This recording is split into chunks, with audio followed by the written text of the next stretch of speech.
Ladies and gentlemen, welcome to Spawncast episode 286. We're missing Max. He'll be back next week though. But we do have Miss Click returning. Yeah. Click's back. Your background has upgraded a bit there too. Very nice. I'm about to move again, so it's about to change again. Gotcha. Well, good to have you back, Click. Good to have you here. Thanks. Let's see. We got MVG also working out his background over there too. Actually, there's a lot of backgrounds changing. I'm noticing right now. Hello. Great to be here. Yeah, I'm setting up the office, man. Setting up the office. It's taken a while, but it's getting there. Arcade machine in the back, I see. Very nice. Very nice. Yep. Very nice. What's the glass case over there, MVG? What's in there? It's just a little display cabinet of all the games that I've worked on. So yeah, the fact that you can fill up a display cabinet, by the way, is ridiculous. That's going to fill up a little more. Hint. Over the next 6 months. All right. Cool. Did I say that out loud? I'm looking forward to that one. That's gonna be fun. Finally get Quake. What? Yeah. Did you finally get Quake? Yeah, I finally. It's in there somewhere. It's in there. Yeah, it's in there. It's under things.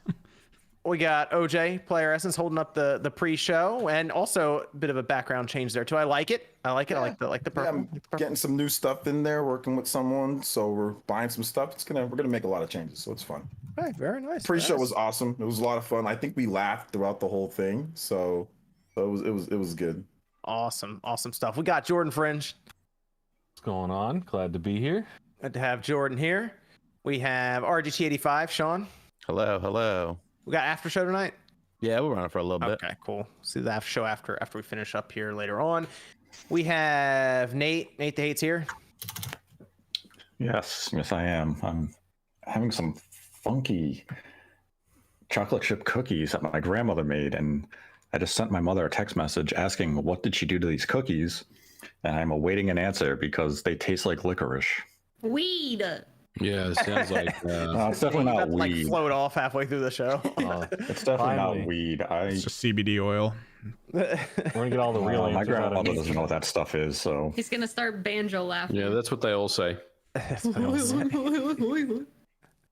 gonna have wait this answer. also Nate. You realize MVG's just taunting you now. He's just wearing the Silent Hill shirt just freely. Is he He's got no taunting me problem. or is he teasing something? got See, no you problem. all have fallen for his trickery. He's denied this and he's wore this shirt because he is hinting at you that it is very real, and he's making you go to his disbelief side so he can laugh at you at a later date. Dude, I think Is Silent Hill getting announced this week? He's Coming doing up? this 4D chess game and you're all playing checkers. We're in October. Time to announce some stuff. And There was man, a it's Metroid. October, Halloween, Silent Hill. That's why I'm wearing the shirt. Oh, There's okay. nothing else in that. That's all. Okay. That's exactly what someone trying to do a misdirect would say. Okay. Misdirect? Did you say? Direct? Transitioning? I saw Sean make a video Direct? about directs Click's this gonna be week. at a direct. I sure did. Kind of.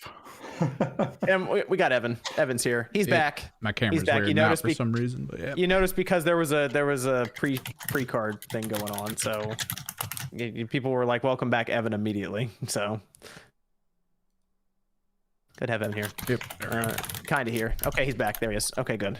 So we had some interesting stuff happen this week. We were talking about Stadia, of course, shutting down. We had some stuff going on, Sean. Yeah. Hey, I did 7 topics a day, 5 days out of the week on Newswave. 35 topics to pick from. Scraping the bottom. 35 topics to pick from. Stadia shutting down. I saw Sean make a video about $70 games invading the Switch. We'll go over that. And Halo, actually a really weird rumor on that one. I thought we'd bring an MVG here for that because it actually talks about Halo potentially shifting to Unreal Engine, which is, I thought, outlandish at first, but apparently it might not be that crazy.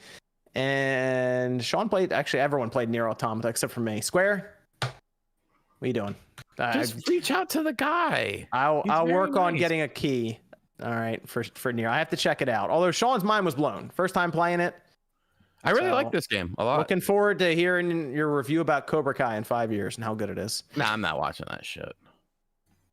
See, in 5 years, they'll put it on the Switch. It'll just be a cartridge with Cobra Kai seasons. You'll be like, oh my gosh, look at. Wait, Sean, is this your first time playing Nier in general? Yeah. I thought the name was Oh. stupid, so I never played it.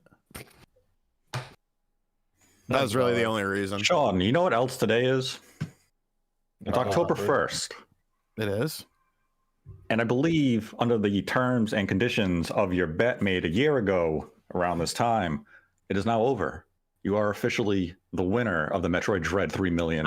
I've been the winner the whole Well, no, we need to get to the It's next. not. We need to get to the next report because the next report ended September 30. No, you something. don't get to the next report. You get to September 30th or October something. 8th as agreed to the terms of the video. I'll give you till So October. is it the 1st or is it the 8th? Which one? what? Nate's the attorney here. Wait, I'll say I'm the 8th. confused. I'm We're confused. going to go to the though. 8th, so we're going to go to next Saturday. We can go to next Saturday. That's fine. Well, how Oh, does yeah, that make it's it? How does that Saturday, make him the Saturday. winner if the stats just aren't announced? But it Because you obviously have to hit you have to base it on the information that's available. Mm. That was only like one report, though, wasn't it? A long time And that's ago. the only report you're going to get. Yeah, we I had would say it's a stalemate. I don't think it's a win. we had the first year of sales, so we get up until the sales report for the first year. Which None of us would have made the bet if we knew that the report wouldn't have came out. I think the clearly better bet would have stated, been- a better but I bet would have clearly been- y'all don't need to be attorneys. That's a y'all ain't better been to bet court would have before. been the best-selling Metroid game because Sean didn't think that it was even going to be the best-selling Metroid game. He thought it was going to be well below that. we said- So that would I have been never a better said bet. well below that. Find where I said well below that. we said You s- 3 million sales in the first year, and we get our report on the potential first year. In November, I think. 3 million in terms of the game coming out Yeah. was 1 year. And then Yeah. that's it. On October 8th, it's over. I don't care if Well, on no, because October we 9th, have they up say, until that Wait, point. no, time No. out. Wait, no. We need the If we sales find report. out that the sales by the certain date were 3 million, then you would lose. It's not Yeah, by do- the do do time. we really within the first year. think they're going to update it again? Really? It's It doesn't- possible. It doesn't matter at any time if we find out that. it's Okay, so past five that, then- 5 years from now. So Okay. here's the thing. The thing is, you technically haven't won anything. I That's haven't. the fact. I would say I it's a have stalemate until you know It's a whether or not it exactly. passes. It's a stalemate. A till you year know is up. when. What happened to you getting the employee on here? working- You're going to I'm get the working- employee. Well, you got don't know. 7 days. You got Hey, what- 7 days. What if I've already done something and I'm not saying anything, so you can run haven't. your mouth? How about that? So you can run your You mouth and then epically destroy you when something comes. How do you know I'm not being maniacal here? I don't see how a Nintendo employee can say official sales numbers off the record without Nintendo themselves saying. You must have gotten someone pretty high up. I'm impressed. Oh, you can get. Like I said, let's just wait. 1 week. You scared, Sean? I'm not scared at all. I haven't been scared this entire time. I've been the one that's been cool as a cucumber. Everyone else has been the one that's been, you're gonna be wrong. What videos did I watch of yours where you're sitting there saying, "Damn, oh my God, they're gonna"? What are you cool as a cucumber my ass? Let's be real. Sean wants a special edition Metroid Prime 4 set, and I mean, we might be retired by the time that game comes out. So You made multiple videos saying, "Oh, looks like it's gonna happen." What are you talking? I made one, and it was sort of tongue in cheek. Oh my God! I was Cool as a never cucumber. worried. you were one sigh away from an apology YouTube video in that, Sean. I don't apologize for shit. You were not cool as a cucumber after the 2.74. You were not cool as a cucumber. 7.2 million. You sound like everyone who told me the game got it on pre-order one. Here's the thing. How come if I just Google, plain Google, Metroid Dread sales, Google puts a prompt up that says 3 million copies? Well, that's They're because they're rounding rounding up. up. They're rounding up from the 2.9 million that was announced at the end of March. I don't know. It just says Yeah, they're rounding 3 up. I million mean, It does say 3 million. There's It's Jordan, you're past right. It's I past realize 3 you- million. Google never lies. It says 3 Google million. never lies. We'll need to get some independent fact checkers out. Metroid Dread is past 3 million, but they haven't officially announced it. So that's where Sean is banking it for the Strange. chat. That's where Sean is banking it. It's- We all know that it was selling at a rate that would be past 3 million. I mean, it needed 100,000. Do we know that? That's quite the Yeah, assumption. we do know that. I don't know. I don't like to assume things.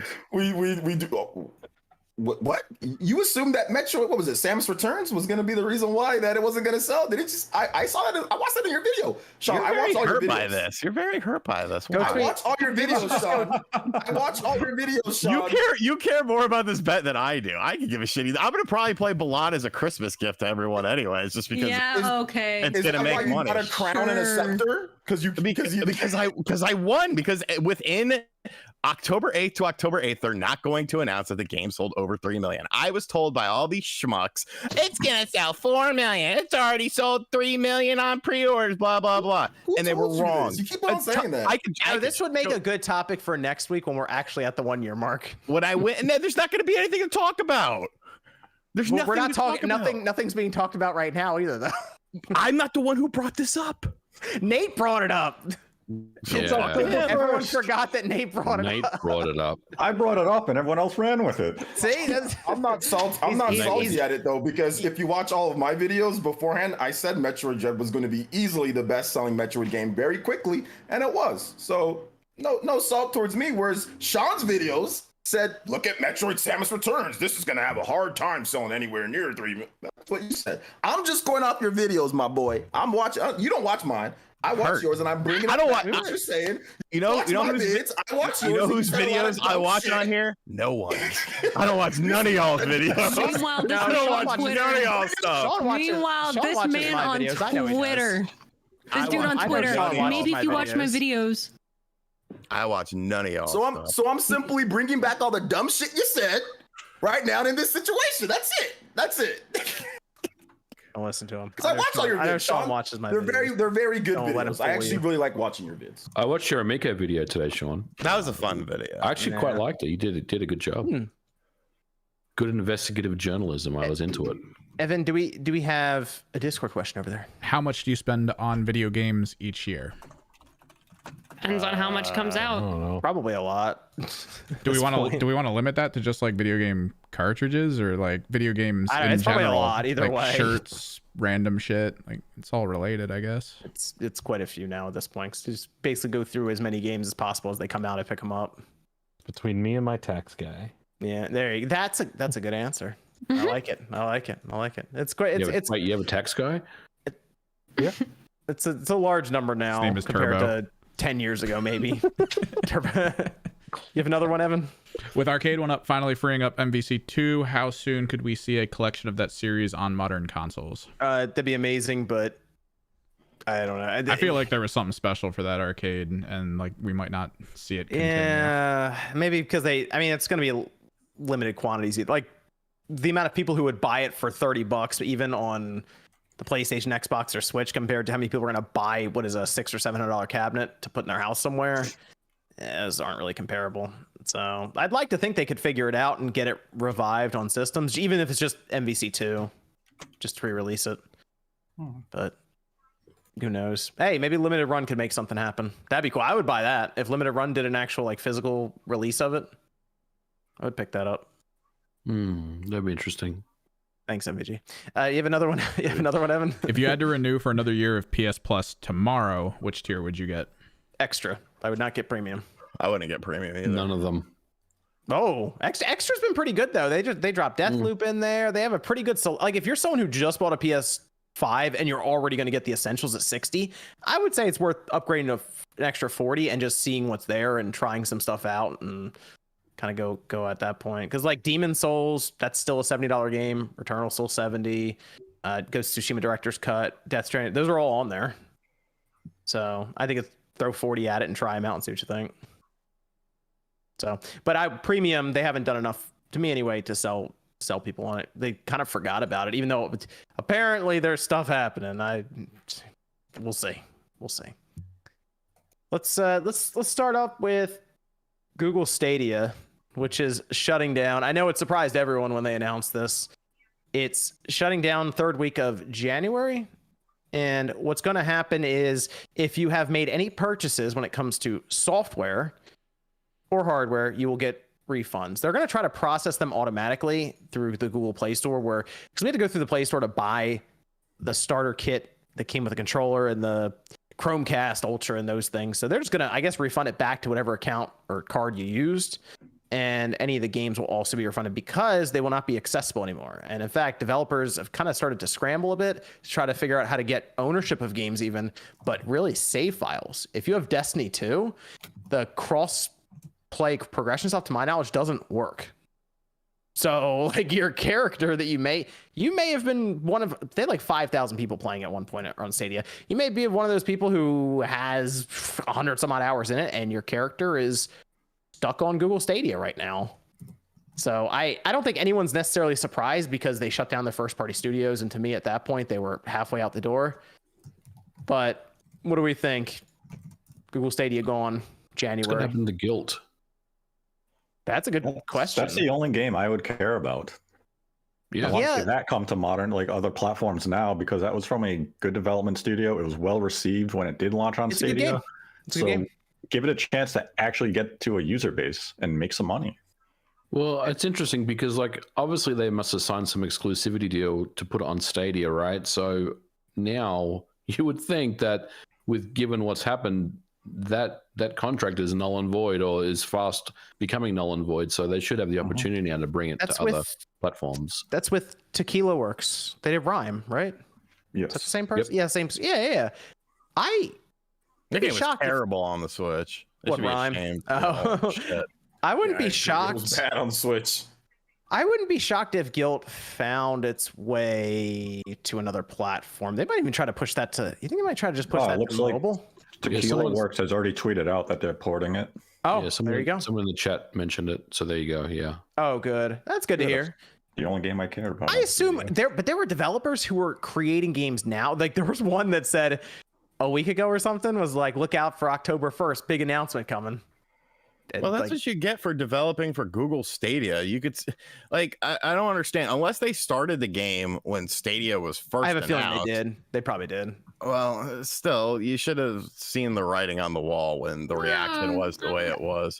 That's Nobody a w- tough argument, though. Shoulda, coulda, woulda. You know what I'm saying? But no, like it's not a sometimes tough it's the only argument. opportunity. I don't think it's a tough argument because No. Google Stadia, nobody was excited for it. It didn't have any. I mean, there was a few weirdos, like the guy who got a tattoo. They could be more receptive to opportunities, though, that others would not, in my opinion. What do you mean?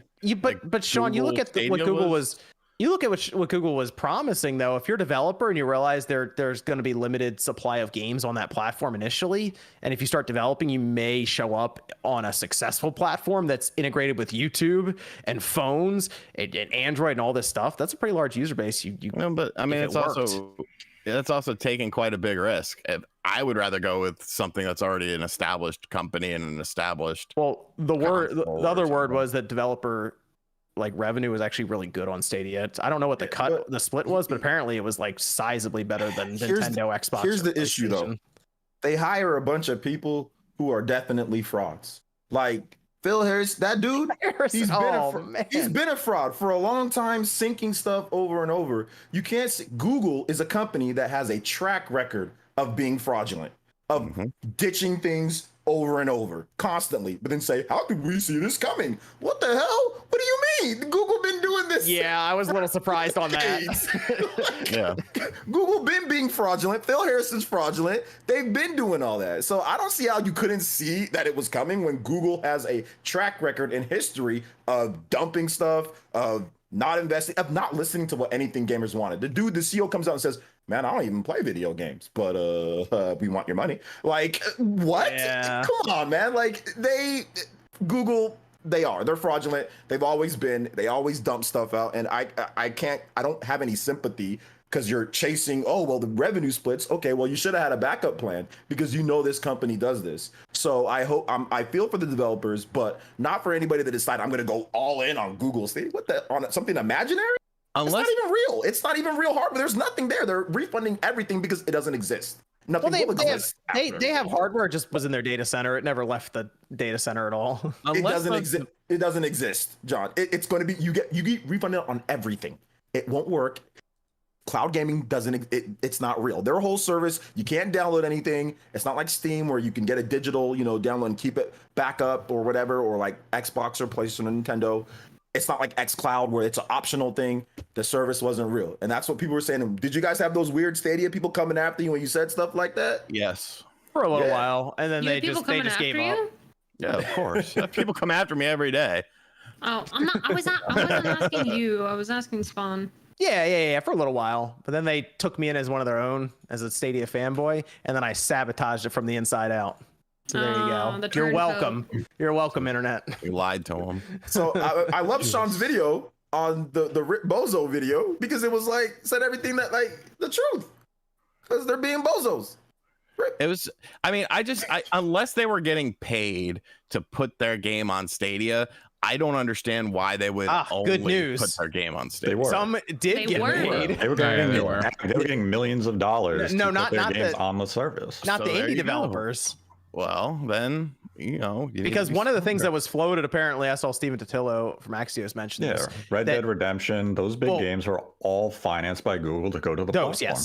yes. So that was Bloomberg. Tens of millions of dollars went to Take-Two and to Ubisoft to get those games over. But indie developers didn't get that. In fact, some of them were just decided not to do it. Actually, apparently a lot of them decided not to do it because Google didn't want to pay much money at all for indie developers. They put a lot of the money towards the big games, which I guess would make the splash. That's like, oh, Red Dead Redemption 2 is on cloud. Great. That, like, I guess makes it like more important, makes it look like there's confirmation there that this is where the big players are going, those sorts of things. But I kind of wonder if Google and Ubisoft and them sat down and Google was like, I hope $20 million is enough to port these.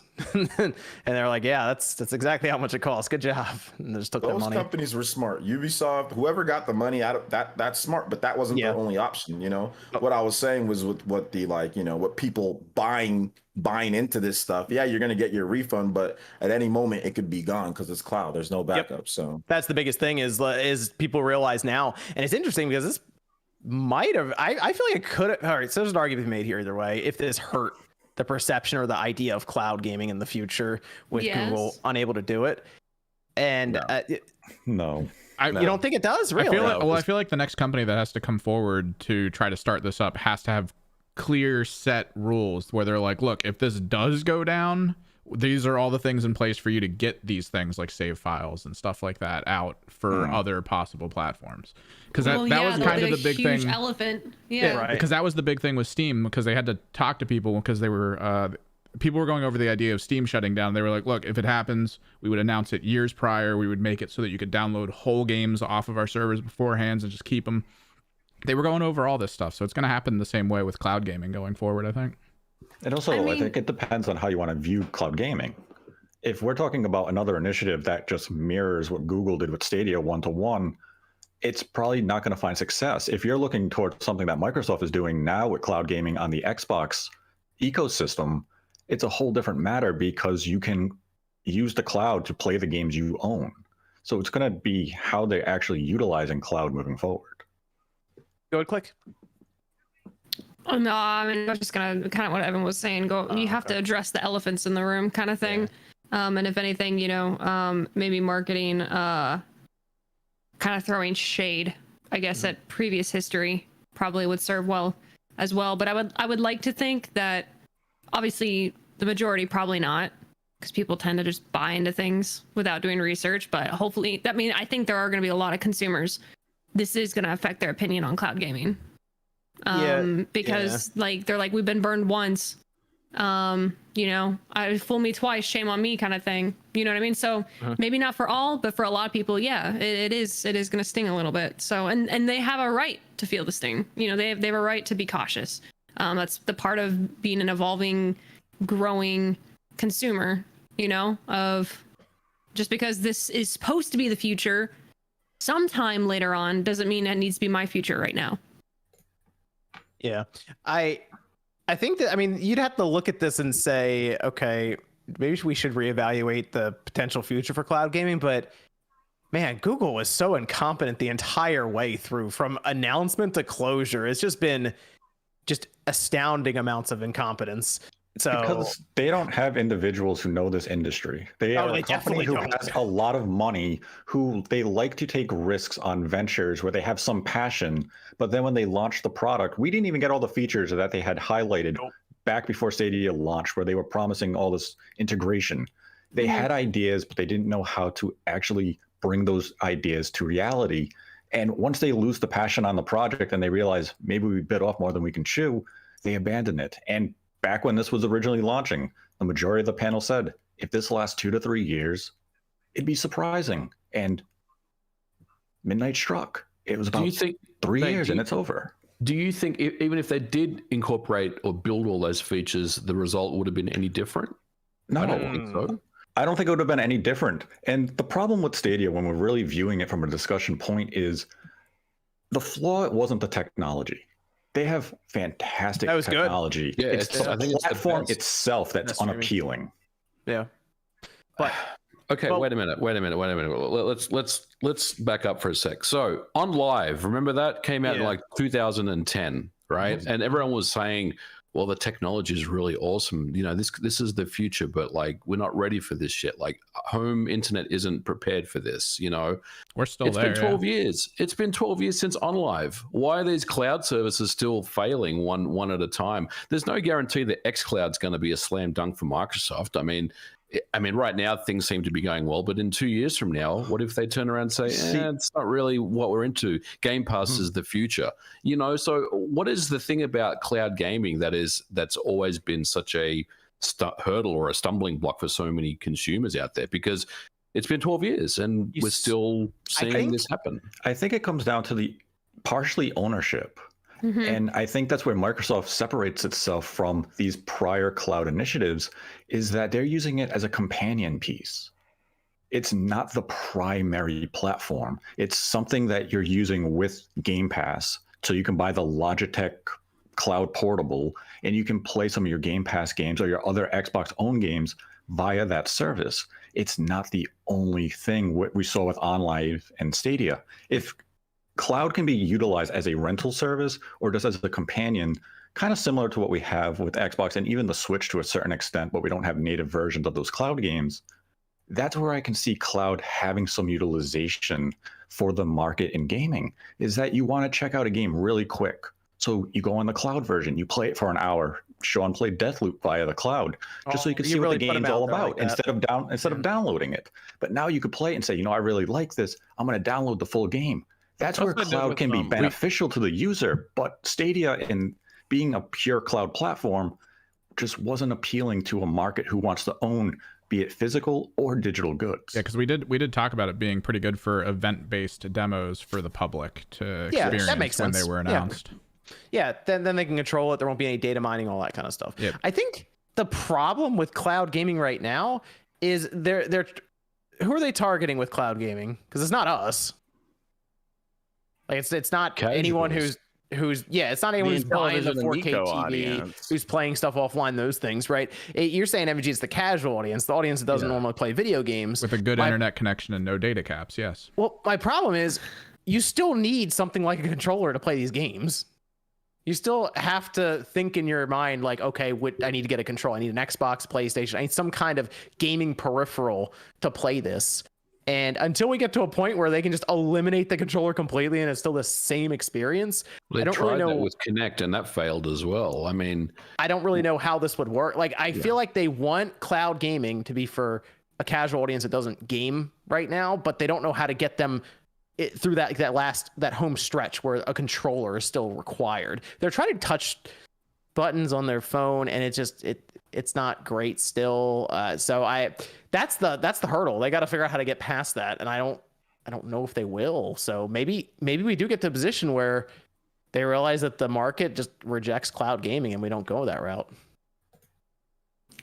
I mean, I think when you have a casual audience and you try to pitch things like this is the future, this is what everybody's going towards, like be ahead of the curve or be the first to experience it.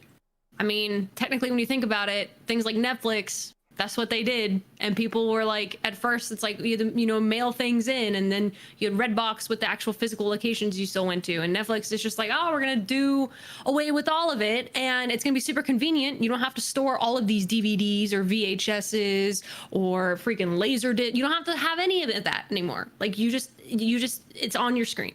Netflix worked well, right? Because they actually perform, and it's super simple for what it needs to do. But also at the same time, like, obviously some people don't really buy into the subscription feel of it still. But I mean, it just comes down to when you have casuals and you market it a certain way, then they might be on board. But I think also at the same time, when it comes down to infrastructure delivery, and unfortunately, I think a lot of gamers are becoming more and more involved online and doing their research. It's not just parents anymore being like, oh, I'm going to get you a Nintendo. Like, I'm not just gonna play the Nintendo. Like, no, most consumers nowadays are gonna know what the heck you're playing or what the heck you're getting. And the more the internet and stuff becomes integrated, more people are not just like, oh, I want the one with the GBs and the MBs and stuff. Like they actually are somewhat more aware. So if you're going to market things towards this is the future, this is going to consolidate things for you, it's going to make your life easier, you actually have to prove it. And I think unfortunately they just failed, and they tried. I think they even tried to go off their own name. They really tried to go off of, well, we're Google, we're reliable, like you use us all the time, and you can't. You actually have to continually deliver things. You have to. People keep trying to run parallels between gaming and like Netflix and movies and stuff, but you don't need a controller for movies. You don't. It's just there, right? It's so the super convenience simple. was so obvious for us when it's like, well, I don't really want to go to the store and rent a DVD and then take it back, or Exactly. VHS, you got to remember to rewind it. We had a little machine back in the day. All it existed to do was rewind the VHS really fast. That was My it. grandpa still has one. Exactly. That's all we had it for. It was like $25 at checkout, and we were like, all right, let's get this one. We'll keep rewinding with our VCR. So the convenience was there, but until they do something that is next level with cloud gaming that would pull us away from our consoles, I just don't. I think it's like MVG says, we're going to be in the same situation 12 years from now like we were 12 years ago with On Live, where we're like, it's a cool concept, but it's not the mainstay. It's not what we're looking toward. And that's what Google should have done. Sean, what should Google have done? What does a console need when it shows up? Exclusives. They had the power of the cloud and they failed to show it off. Well, it was almost like a harebrained idea where they were just like 3 weeks before they did the announcement thing, they came up with this, because you have to, like, they literally showed up and they're like, we're making exclusive games. We got Jade Raymond. She's going to make a game. Well, what's the game? Oh, it hasn't started yet. It's like, what? Shouldn't you have, like, had it that? seems like they formed that idea 2 weeks before they announced the thing. Yeah, like, it was a lot of just weird stuff with that. Go ahead, Nate. You see, I think instead of comparing to, music, movies, you could look at cloud gaming and probably make a better comparison to VR. VR is not new. It's been a concept we have seen since the 90s, and it never reaches the mass market. Now we're seeing it expand a bit more because you have, the Facebook headset, you have things from Steam, you have phone VR. So they're trying to expand it, but VR still hasn't really taken off. PSVR sold 5 million headsets, which is successful in its own right. But how many games did we really get for the platform? Is PSVR 2 going to revolutionize and expand VR gaming? Or are we going to see in another 20 years, VR is going to be attempted again, and we're just going to continue in that cycle where it just doesn't take off? Is it because it's supplemental? It's not the main means of... We need holodecks. Yeah, but it's so much more expensive to jump into VR, though. You know what I mean? Yeah. Remember they tried to do that thing where you use your phone as the VR headset. You just put your put a little clip at Samsung. I remember that. Was ghetto as hell, man. I hated that. The phone itself was curved. Can you remember that? The phone itself was curved. My sister had one, and I tried it. I almost had a headache. I thought I maybe even got a heart attack. Like, no, that was ghetto, dude. We even had Nintendo go cheap VR with Labo. That was ghetto too. So I hated that. Ain't no virtual boy. The thing that is really weird though is Google had partnerships in place. We kind of know a little more about this currently. We kind of knew about this before, but it seemed like it was more confirmed this week from, it was 9 to 5 Google, that Stadia did indeed have a contract in place set up for Hideo Kojima to make a game exclusive to their platform. And it seemed like it was going to harness the cloud technology in a way that hadn't been used before. But Phil Harrison apparently made the final call saying a single player game wouldn't work, because that's what Kojima wanted to make, that I assume would still use cloud computing in some way intertwined with it. But I think they wanted a Phil Fortnite. Spencer picked up the phone and called Kojima and said, what you got? All right, it's for us now. You're going to make Overdose for the Xbox. I mean, to be fair, though, that game probably would have taken another 7 years to make, though, right?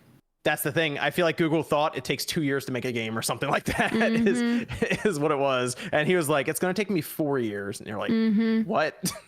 Yeah. You're out. So if anything, it's going to live on seemingly with Microsoft. So we'll see whenever he's ready to show it what I guess the Stadia project was going to be. But wow, an incredible waste of money and time, like an astounding amount of it. Phenomenal. Yo, imagine, I was talking about this on this pre-show. Imagine if they decided to do like what EA does with EA Originals. Imagine if they did that with like Yeah. that instead with the money. With Google, and like funded big games.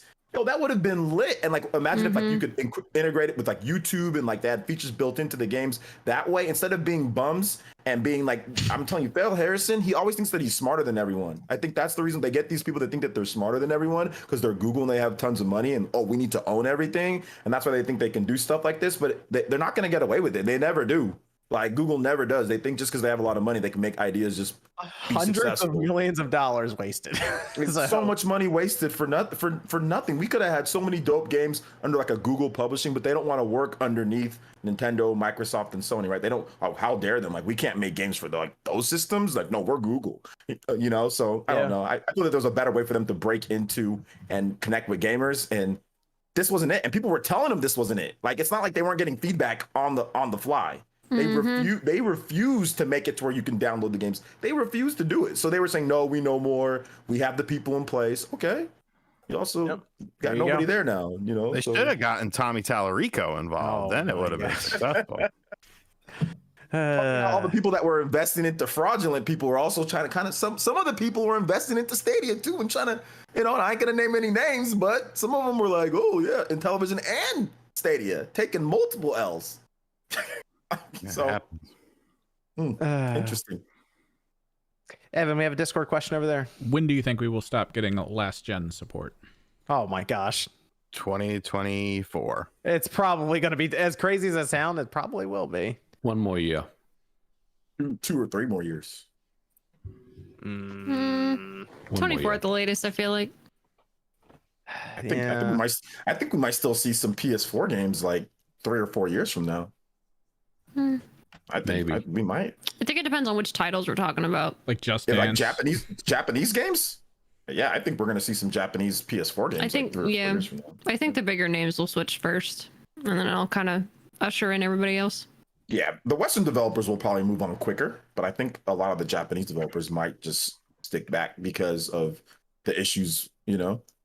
Like, just PlayStation's not selling as much anymore, and Xbox, I mean, it's doing a bit better, but someone in chat is like, well, is Just Dance still dropping on the Wii? I think last year was the last one, right? Or 2 years ago was the last one? Same year I stopped buying it. That was it. That's where I drew the line.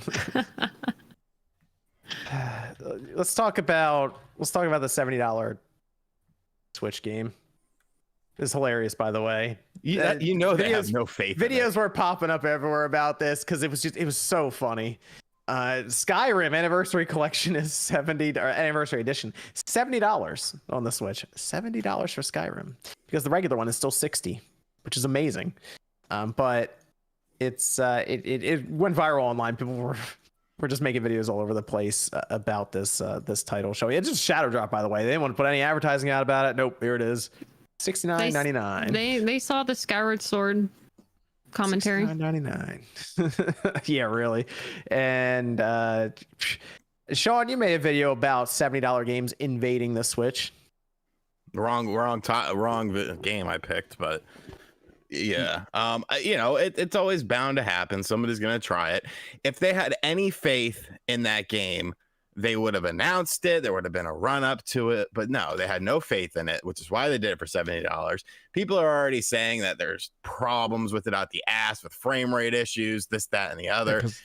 That version was graphically enhanced, right? With like the fan made mods and things. Yes. So it's a bizarre decision to do it, and it's not going to work. You can upgrade. If you have Skyrim, you can upgrade it. I think it's $20 to the Anniversary Edition. But when you look at Skyrim on the Switch, like, it's still $50-$60 on the $60. And you know, physical copies are still on the pricier side. So it's weird. I think they just wanted to try it to see what would end up happening. It's I don't see the problem with this release, because this isn't new. This isn't a new thing. In December of 2017, Nintendo released a digital version of Breath of the Wild for $80 on the eShop. It included the expansion pack. This is exactly the same situation. Mate, you're right. This isn't a new thing. Skyrim is a 10-year-old game. It shouldn't be $60. It is a 10-year-old Sure, I mean that's a different 11-year-old game. But that's a different topic. That's a bundle, though. That's you This can't. is a bundle. Right. This is Skyrim plus the $20 anniversary edition content. But you could buy that. You could walk into a store and buy Skyrim Anniversary Edition on every other platform but the Switch, is what I'm saying. This isn't DLC that was released separate. You see what I'm getting at? Like they made the game physically on other platform. But you could never buy the DLC as a physical thing separately. It was just if you wanted it, you would buy it there. So they bundled the two things together. I'm not justifying it. I might have to go with Sean on this one, Nate, because with The Legend of Zelda Breath of the Wild, they specifically call it a bundle, and they have a plus sign in the little screenshot here. It's just Anniversary Edition on Skyrim. Yeah, but you can still buy the base game for $60. It's if they remove the base game from the eShop and this was the only version available, then I could see the argument more. But this is just the base game plus a $20 upgrade with new content that is optional. You don't have to buy this version. So this isn't really a $70 Switch game. This is just a $70 complete edition, if you want to call it that. But if you buy it individually right now, how much would it be? If you were to buy the base game and then $80. $80. Right. So I don't know. $80 Switch games are invading. Yeah, that's the real topic here. It's Skyrim. What is this? And how did this happen? The price of Skyrim, it is too high. But do you know why it's still $60 at retail shelves? Because Nintendo is the publisher. Yeah. Nintendo dictates the retail price of that game. It's not Bethesda in that situation. No, it's because it's 50, I think, on the Xbox. Yeah, it's 50 on the Xbox. Yeah, 50 on the anniversary is 50. What is it on the PlayStation? Is it 50? It's 50 on the PlayStation. It's the same on the PlayStation as Xbox. Okay, yeah. I can't believe that game is. That's actually impressive. That the game is still $60. It feels like it's been out forever. Like even on the Switch. I mean, obviously it's been out forever, just in general. But yeah, I mean, it's a good version of the game. Like it's not bad. I've played it back when it came out. I thought it was okay, but yes, 70 is a bit much. I mean, everyone just laughs this in the chat because I know it's going to come up. No, it runs good. It plays good on the Switch. Yeah. Well, you're talking about the OG version, the OG right? version. The OG version is good. I've heard that the anniversary edition that there's tons of problems with. Yeah. I have I bought it day one, the original Skyrim. Which I guess it's like the PS4 and Xbox One re-release. I guess that's the version of it. So yeah, that one runs great. I haven't played the anniversary on any system. I haven't played the anniversary yet. So yeah, because I see this in the chat. When I say Nintendo published, I'm not talking about the digital eShop. You can pick up a physical copy on Switch, and on the back of the box, it will say published by Nintendo. I'm talking strictly retail. No, that's right. Nintendo also published Doom 2016, and they published Wolfenstein 2. Retail, not digital. About Grand Theft Auto. They were also the distributor and publisher of that at retail. Not according to Samus Hunter. Well, if you can just look at the UPC code and you can see it's Nintendo's, it's pretty easy to verify. Oh, okay. So you don't think this is any indication of some other company trying $70, Nate? We've had numerous games do these bundles. I mean, we have Mario Rabbids Sparks of Hope has a $90 gold edition. No, I just mean regular. I just mean regular $70 edition. But this isn't Skyrim. It doesn't even fall into that category then. I just mean in general. You have to present you have to present me a actual example of what you're trying to imply here. Like if Metroid Prime 4 comes out at 70, just flat. Well, then set the lights up, boys, because we're making money that day. If that's happened. Man. I mean, will it happen in the future when we're going into new hardware? I would assume Potentially, yes. I assume it's moving to 70. But like this current generation, it's unlikely that it's going to happen. All of a sudden, we're going to see a shift where Nintendo's going to say, hey, we can do it, so we are. You're going to have a lot of backlash if all of a sudden Nintendo comes out with Fire Emblem Engage and say, we're going to raise the price for $10 for no reason whatsoever. I don't think they do it with that. They do it with, I think they do it with something where they're like, you know what? Maybe it's time to raise the price of Mario Kart 8 Deluxe. Something that's the game to get it done. Yeah, right. There we if go. They include like all the DLC that's coming out until the end of next year, I could see them try something like that. But that would be them again saying we're including $20 worth of DLC. Things are I'm kind of looking around. I'm wondering if Nintendo's going to come up with some creative way to not raise prices necessarily, but raise revenue in general, just because of like the exchange rates before we're talking about. Now it's getting really out of control right now. So I don't know if Microsoft doesn't care. There's like seem to be like just saying whatever, it doesn't matter. But like Nintendo likes to make money on their stuff in general, their hardware. So I don't know if they're gonna stick where they are currently. I kind of wonder if they're gonna figure something out, and whether that's what they did with the OLED, where they raised it $50 with an OLED screen. I don't know, something. I feel like something's coming in terms of that. Maybe it's a bundle for the holiday that's just more expensive. Something in that line. It'd be the Mario Kart 8 Deluxe bundle. That's it. Yeah, for the 5th year in a row. Yep. They got to start talking about stuff like that, though, don't they? Scott the Woz is gonna buy all of them too. I mean, it's just the exchange rates are getting out of hand. So even Nintendo probably has to look at that and be like, maybe we can get creative. Not like Sony, where they were like, it's just more expensive now, but like just some kind of creative way to do it. Maybe it is a bundle. Maybe, like you said, maybe it's Mario Kart 8 Deluxe with another game, digital, another Joy-Con grip. No more Mario Kart 8. New Super Mario Bros. U. No more. Oh, Mario Kart 8 Deluxe. $400. New Super Mario Bros. U and Mario Kart 8 Deluxe for $400. There you go. An amiibo. No amiibo. That's too much. I'm adding an amiibo? What? Evan, do you have what is this, charity? Evan, do you have a Discord question over there? Guess it is a bit on topic. If Nintendo eventually does release their games with a $70 price tag on Switch or the next gen or whatever, what are your own criterias to be okay with the price? Needs to be new hardware. Get a better internet structure and actually put in some proper social shit. Okay. Well, I think if we do that, you market it with some hardware jump, it's $10 more. It's 4K now. Okay, well there you go. People Even if they said, Yeah. honestly, even if they said, we've expanded the cartridge capacity to 128 gigabytes and we're going to start adding bigger games, good I'd be point. like, okay. They put there's no Final downloads. Fantasy 7 remake on there, and it's like a 128 gigabyte cartridge. Yes, I'll pay $70. Easy. I mean, anything to me that spells that they're putting more effort and therefore it costs more money to make, I can justify a little bit if it is running better. Like that's it to me.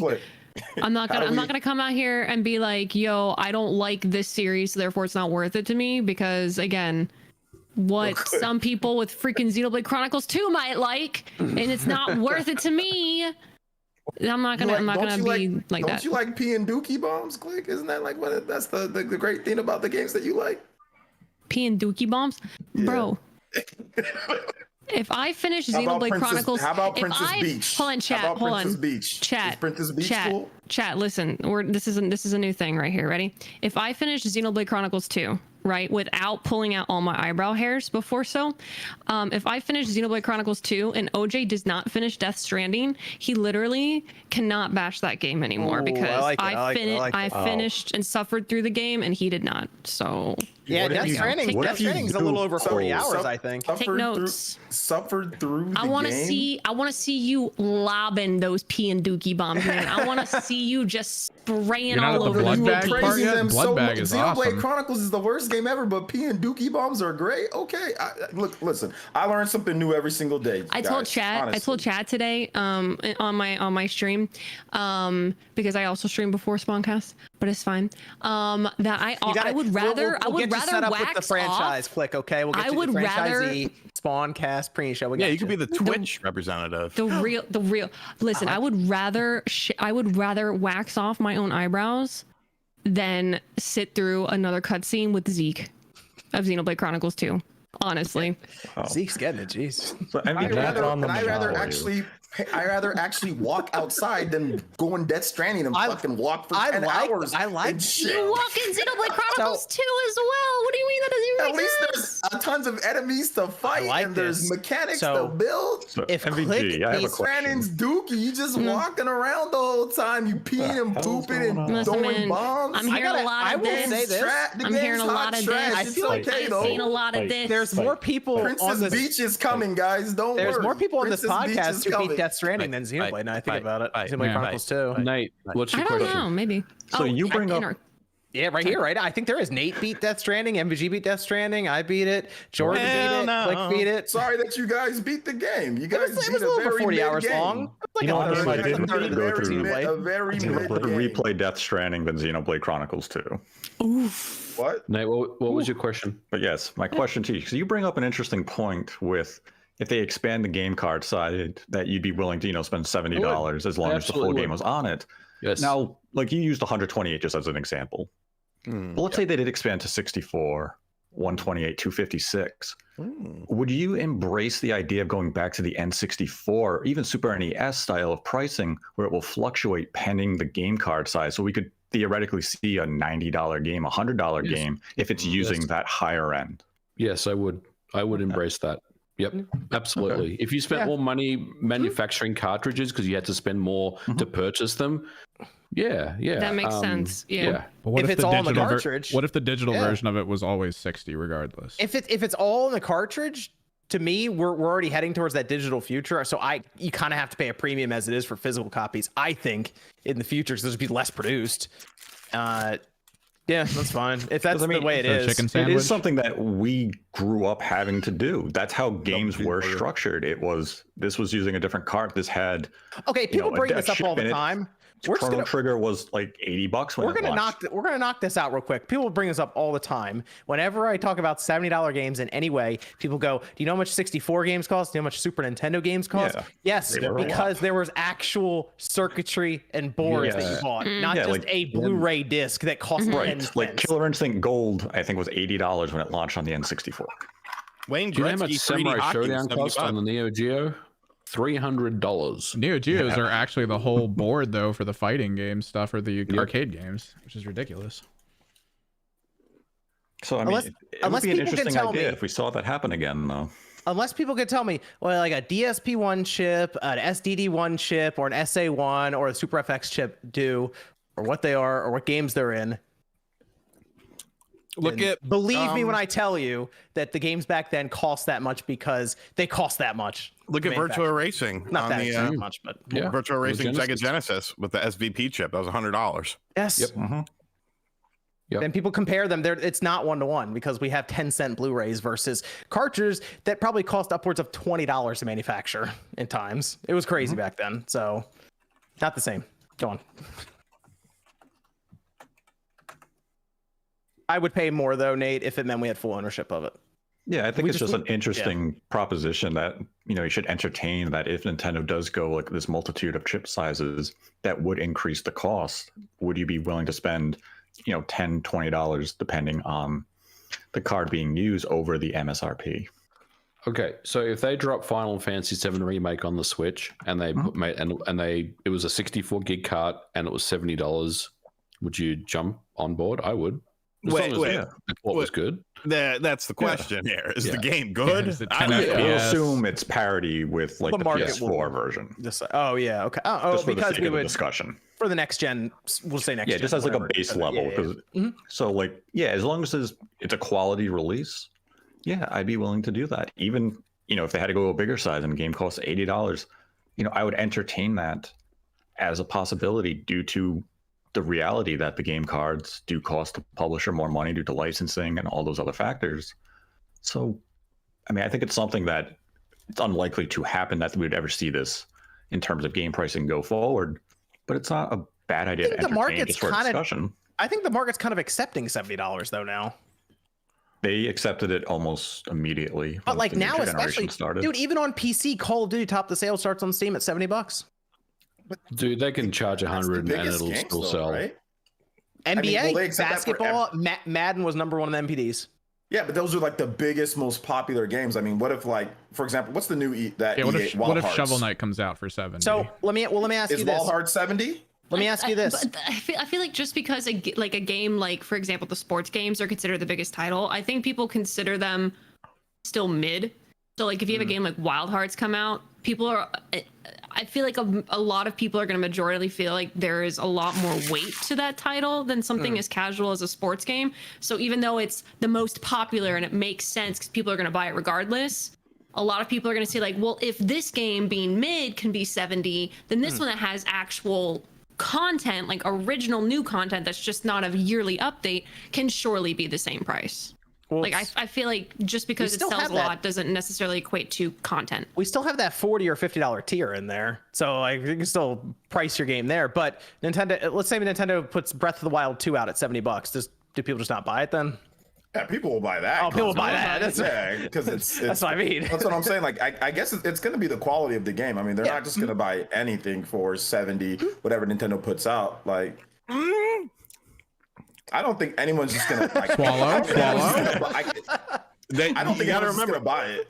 I personally don't think that. they paid $60 for new Super Mario Brothers U Deluxe. Yeah, and the reason because nobody bought nobody bought that game on the Free. Wii U, but nobody bought that game on the Wii U though. Like the game that it was a new game for like No one bought the Wii U. Yeah, nobody bought the Wii U, so like that was the reason why they can get away. The Wii U argument is iffy. I mean, you really, it's hard to touch that, to be honest, when it sold how many copies or how many units? 13 million. 13 and a half, yeah. So it was a new game. I mean, it was a new game for many people, you know. Yeah, but I mean, when you look at, that's a different topic. Never mind. I think Nintendo could sell 70 and they'd do just fine if they wanted to. But I do believe they would, in their mind, they'd look towards not doing it mid-gen. They'd clean break. All right, we'll go up to the next gen, and now they're 70. That'll probably be. I assume that would be it. So we'll see. Probably in years. In a couple of years, maybe a few years. You know, there's a $250 game on the eShop. Yeah, it's some weird like indie game. Is it called Train Simulator? Membrane. Oh. yeah. What? I wonder how many people bought that. It's been on sale quite often for whatever the bottom price is. So 99 cents. I think it's $1.99 now. Sean, do you want to talk Eat my about chicken nuggets? Yes, I do. We talked about Nier a little bit earlier, didn't we? Yeah. I never never joked played back it and forth before. about it. What'd you think about it? I figure we'll cover that since it's one of the topics in the title we got here. I think I'm starting to get close to the end. Of my first run, I didn't play the game before on other systems, so I didn't like the name of it. I thought the name was kind of stupid, and I didn't really understand what I was looking at with the game. Like the art style is kind of like, this looks kind of weebish, and I'm not the biggest weeb in the world, but it's like, it's good. The shoot 'em up segments actually surprised the shit out of me when the game starts up and you're like in a shoot 'em up. I was like, wait a second, this is actually kind of cool. So no, I really like the game. Running on that Switch, all right, it's good. Yeah. If there's waterfalls, because you know how there's waterfalls in the game, if there's enemies near waterfalls, the game does get sluggish, so you kind of got to get away from the waterfall. But for the most part, it's been a pretty solid experience. And it's only like, I think it's only $40 new, and yeah, I want to get that physical copy. It looked pretty good at $40. I got the physical pre-ordered, so yeah. I'll probably end up picking the physical up just to have it because I've been enjoying this so much. It's a good game. It's a good game. I already knew it was good. I was just curious about the performance of it. Really, Nate, you played it too? Yes. Oh, cool. All right, how are we looking here performance-wise? Performance-wise, I mean, it has more noticeable pop-in than you would have seen on the other platforms. You will be like, when you get to that first desert city, you'll see two buildings on the side, and then about 50 feet in front of you, it'll just be a white blank area. And then you take a few steps and you'll see the buildings load in. So there's noticeable pop in. Obviously it's a little blurrier than what the other versions have, but overall it plays well. I've been seeing these articles online today saying it's the new Impossible port. Oh no. Are you saying it's not? No, it's a very good port compared what good. we usually get. Like, let's say you compare it to like Wolfenstein or the Outer Worlds, like these other bigger, games. It's definitely much better than all of those games. And I think that's why people are, kind of hyping it up a bit. Yeah, it's an impressive port for what they did. I mean, they're getting it close to base PS4 parity in terms of performance and even visual fidelity. It's not quite there, but it's very close. PS4 was not great in terms of frame rate from what I remember, because I played this game on my PS4 Pro and it was better, but I just remember that base PS4 version, it was getting a lot of criticism because the frame rate was just all over the place on that. I will say that the desert area, it sucks just because of the design of the game, but it sucks that desert area the first time you visit it is so soon in the game, because once you get to the amusement park, you're just like, holy shit, this looks As awesome. an OLED Like, screen? On the OLED screen looks good? Yeah, it looks okay. really good. Like once you get to the amusement park and all the subsequent, the forest thing and this, that, and the other, and the big bosses that you come across, I'm trying not to ruin things. It does get pretty good. Yeah, it's an impressive port. Virtuos definitely did a good job on what they did here. So if you've never played the title, this isn't a bad version to get. If you've already played it on PS4 Pro, PS5, Series X, I wouldn't say you don't have to double dip here. I really like the game though. It's one of those if you things absolutely where love the game and you want to play it portably and you don't own a Steam Deck, pick it up. It plays well in handheld mode. The PC version is kind of rough though. It's really kind of all over the place frame rate wise. Get it on the Xbox store. Got a different version of it. Remember? Oh, that's right. Yeah. The Xbox got a good version. You want to buy it on the Xbox store specifically on your PC, and it gives you a better version of it. They had someone else port it, or it was weird. I don't know, but they figured it out. We lost OJ. Bye, OJ. I just want to get it so I can check it out on the Switch OLED on like the portable mode. I'm curious how it looks on there. That's the biggest thing, and I'll play back through it just because I like the game. That's how I've played most of it. Yeah. I don't play many dock Switch games. Really? When I play dock, Interesting. is when I'm recording footage. Wow, really? Mine's always just in the dock right here. I don't remove it too often from the dock. Like it's. Nah, I'm always, because I like to play it in bed or when I'm on the couch and I'm watching like wrestling.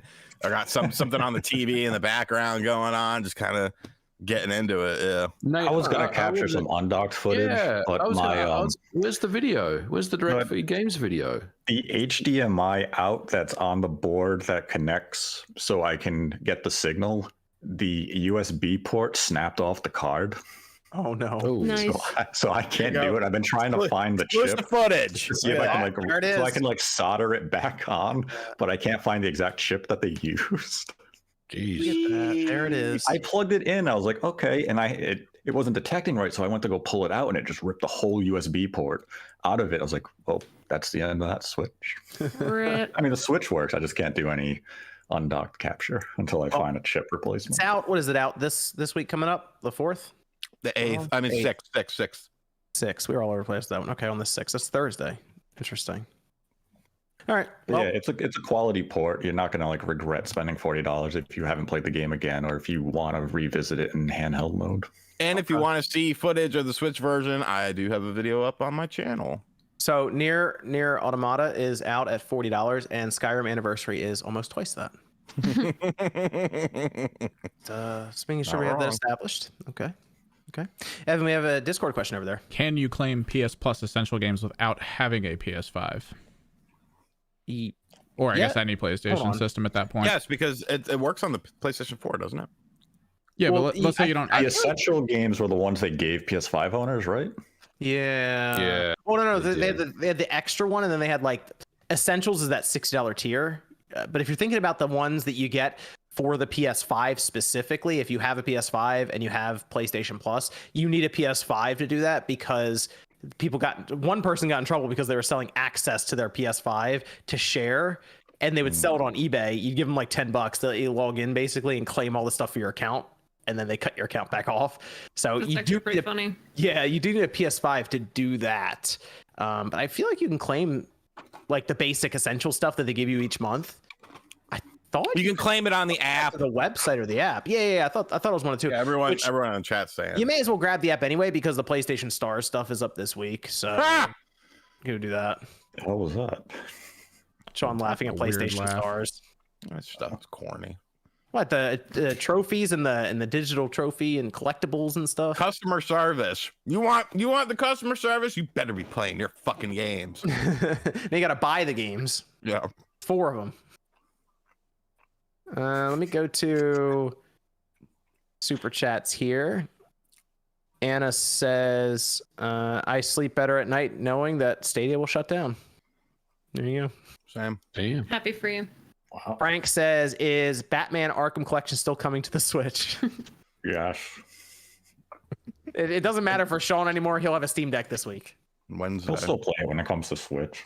Yeah, gotta make the video. You gotta make a video. Just get all your video recorded from the Steam Deck first. You can just use it. You know what's No, it's interesting, cheating. Sean? You gotta show the Switch. What's interesting, Sean, I have is some ethics. you know Bob Wolf, big Nintendo guy, right? Dude, he has fallen further and further away from it ever since he got the Steam Deck. It might happen to you, Sean. Which is fine, but I'm still gonna play Switch games because I still need to make Further and further He'll away. find a new passion once there's new hardware. Can you just gotta make the video? I was wrong about the Steam Deck. No, I'm gonna do because I never really. You were wrong to never order. You never ordered it. I'll probably go the other way with I finally got a Steam Deck. Oh, okay. Zoop says, Phil, hire me if you're desperate, Harrison. I don't know how he launched 3 platforms so far. That is amazing. After what we've seen with the PlayStation, the Xbox, somehow Google was like, let's do it. Feet said, oh, it's got a little smiley face there. Then Yak Diesel says, with inflation the way it is, $70 games will be upon us sooner rather than later. $70 plus games. I wondered if they wouldn't pull that, would they? Go up to 80 on PlayStation? Don't speak it into existence. Yeah, man. What are you doing? What are you Let's doing? wait a over little there? bit.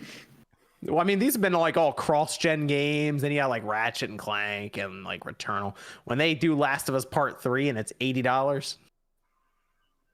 I assume that's why they're doing so many live service stuff, because they can kind of hide the cost. You buy four skins for your character, you're at $80 already. There you go.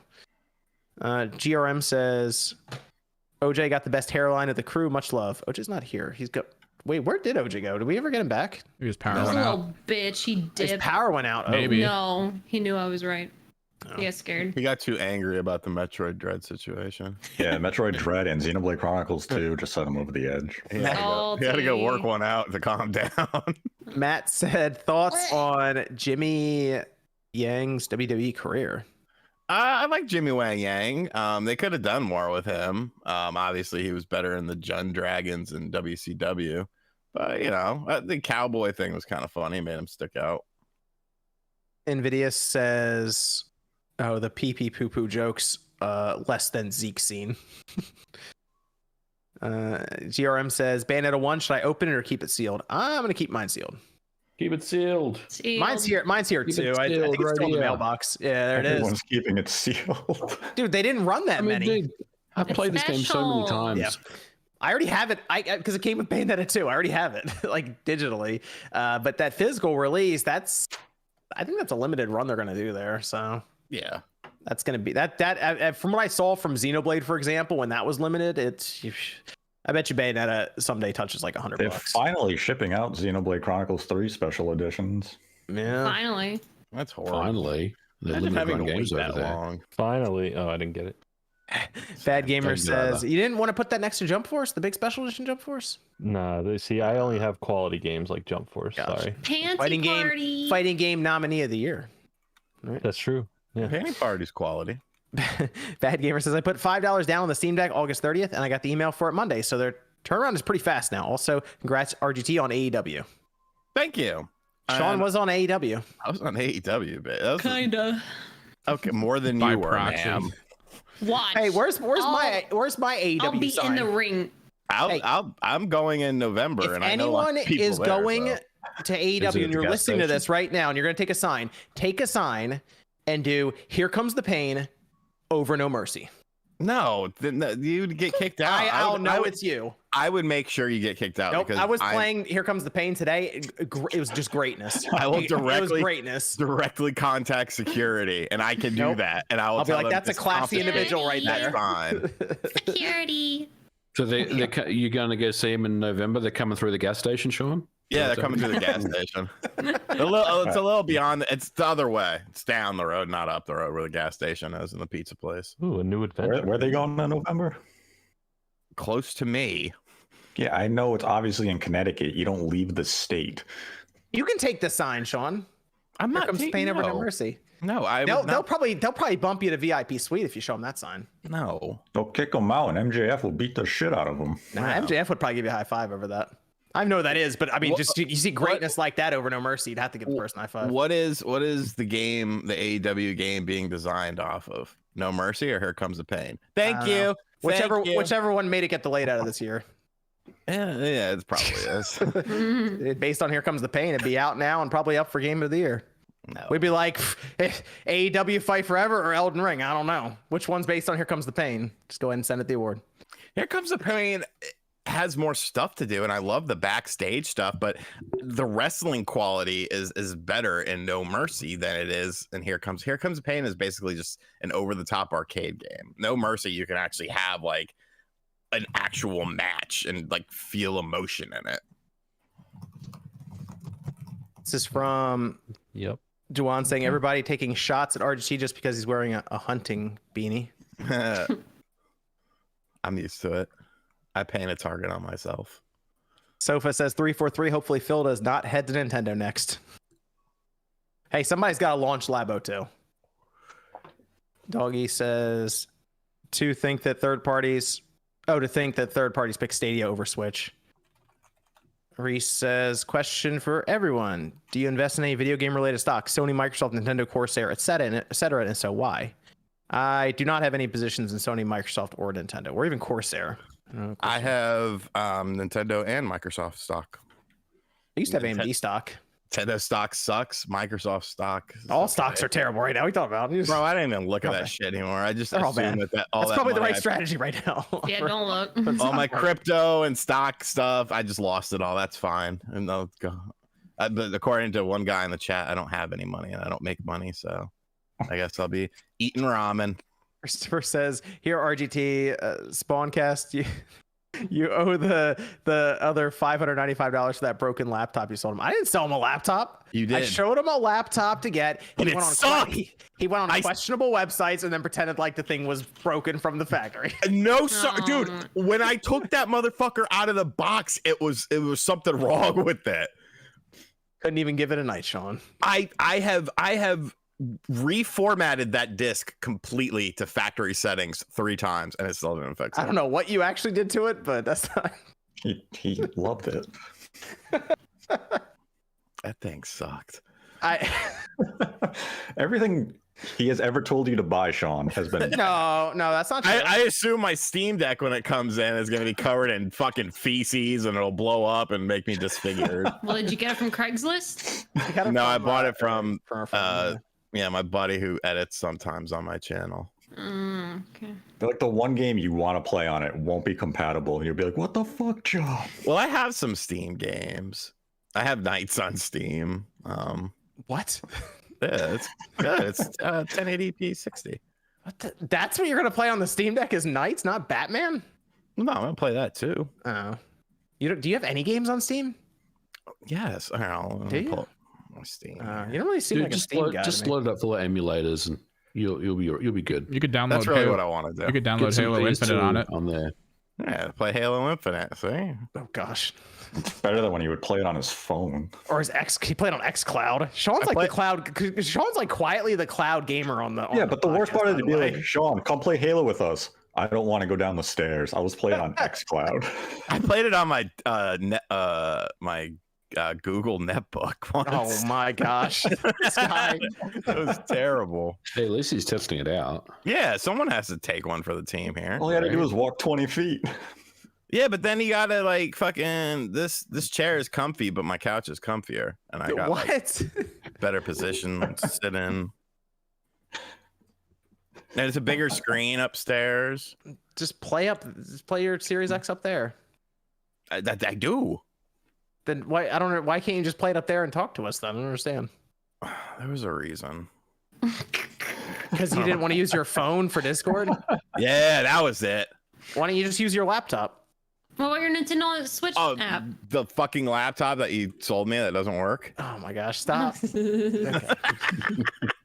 don't remember my Steam password. Oh my gosh, okay. This is from Cedric says, when Sting performed what could have been at 2021 Video Game Awards, I thought to myself, this could have been better if Sting didn't perform. Nah, everyone that's evidently. A beautiful song. Let's see. I was just about to say everyone loves Sting. What did you say to Jeff? What did you say to Jeff when he saw Sting was going to be at the Game Awards last year, Sean? I don't remember. He wanted to double check to make sure you're okay. My friend Jeff Keighley. That's still one of the best Twitter interactions. He loves me. It was a good Twitter thread. Captain says, stuck in with COVID for the weekend. Luckily, got you guys and your nonsense to keep me company. Thanks, guys. Get better, Captain. Get better. All right, here's the game list. You ready?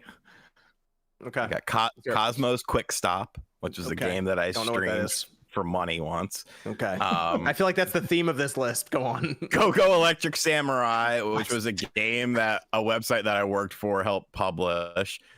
Just Survive. I don't even know what that is. Guardians of the Galaxy, which I've heard of that one. Yep.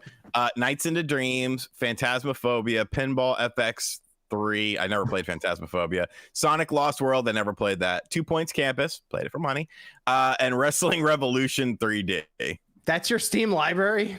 Mm-hmm. Pretty stout. Pretty stout. It's stocked. Oh, wow.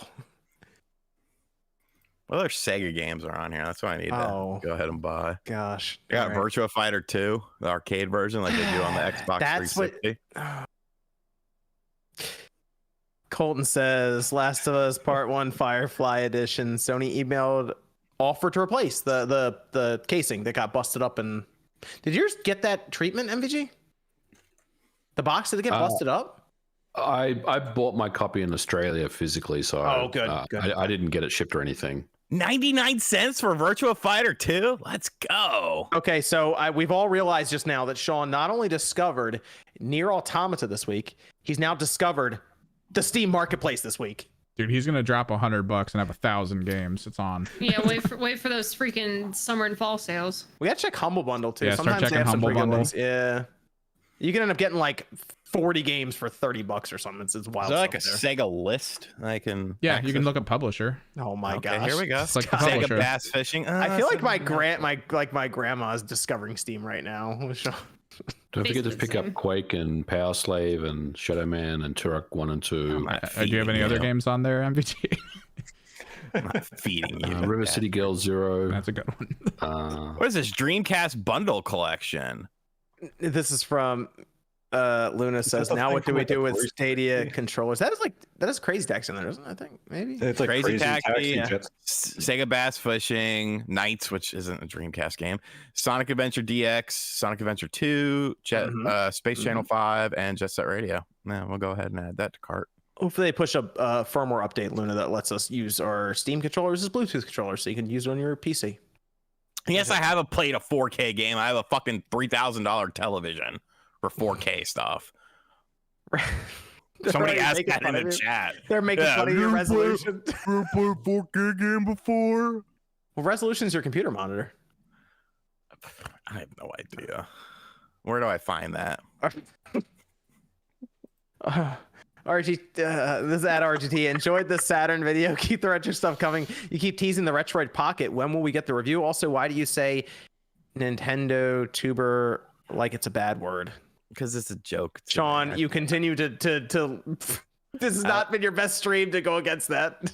I like to I did. Sometimes people don't realize a lot of times I'll say stuff just to get a reaction out of whether it's a person or someone I'm talking to or something like this. That's the kind of shit I find funny. Oh, you can buy Shenmue on here! What? Oh, fuck yeah. Yes, you can buy Shenmue, Sean. How many times are you going to play through Shenmue this month? It'll run at 60 FPS on your Steam Deck. I love how he's purchasing the same ROMs he's played like over and over again. These are literally the same games I put on the Retroid Pocket. These copies. I'm going to keep buying them. I'm not going to lie. I do the same all the time. Yeah, I like to say things to get a reaction out of people. You should say, Sean, Batman Arkham City is 60 FPS on that Steam Deck. You should see tomorrow's video. And now I believe in what I'm talking about in tomorrow's video, but people are going to get so mad at me because they're not going to actually listen to what I'm saying. They're just going to see the title and they're like, why would you say that? You hate Nintendo. It's like, no, it's a valuable point that a lot of people are afraid to say. What was the original question here? $8.99 for the Arkham collection? That's not bad. No, pick that up. Go ahead. Add to You can cart. get Resident Evil 4 for Steam Deck How? too. Hold on.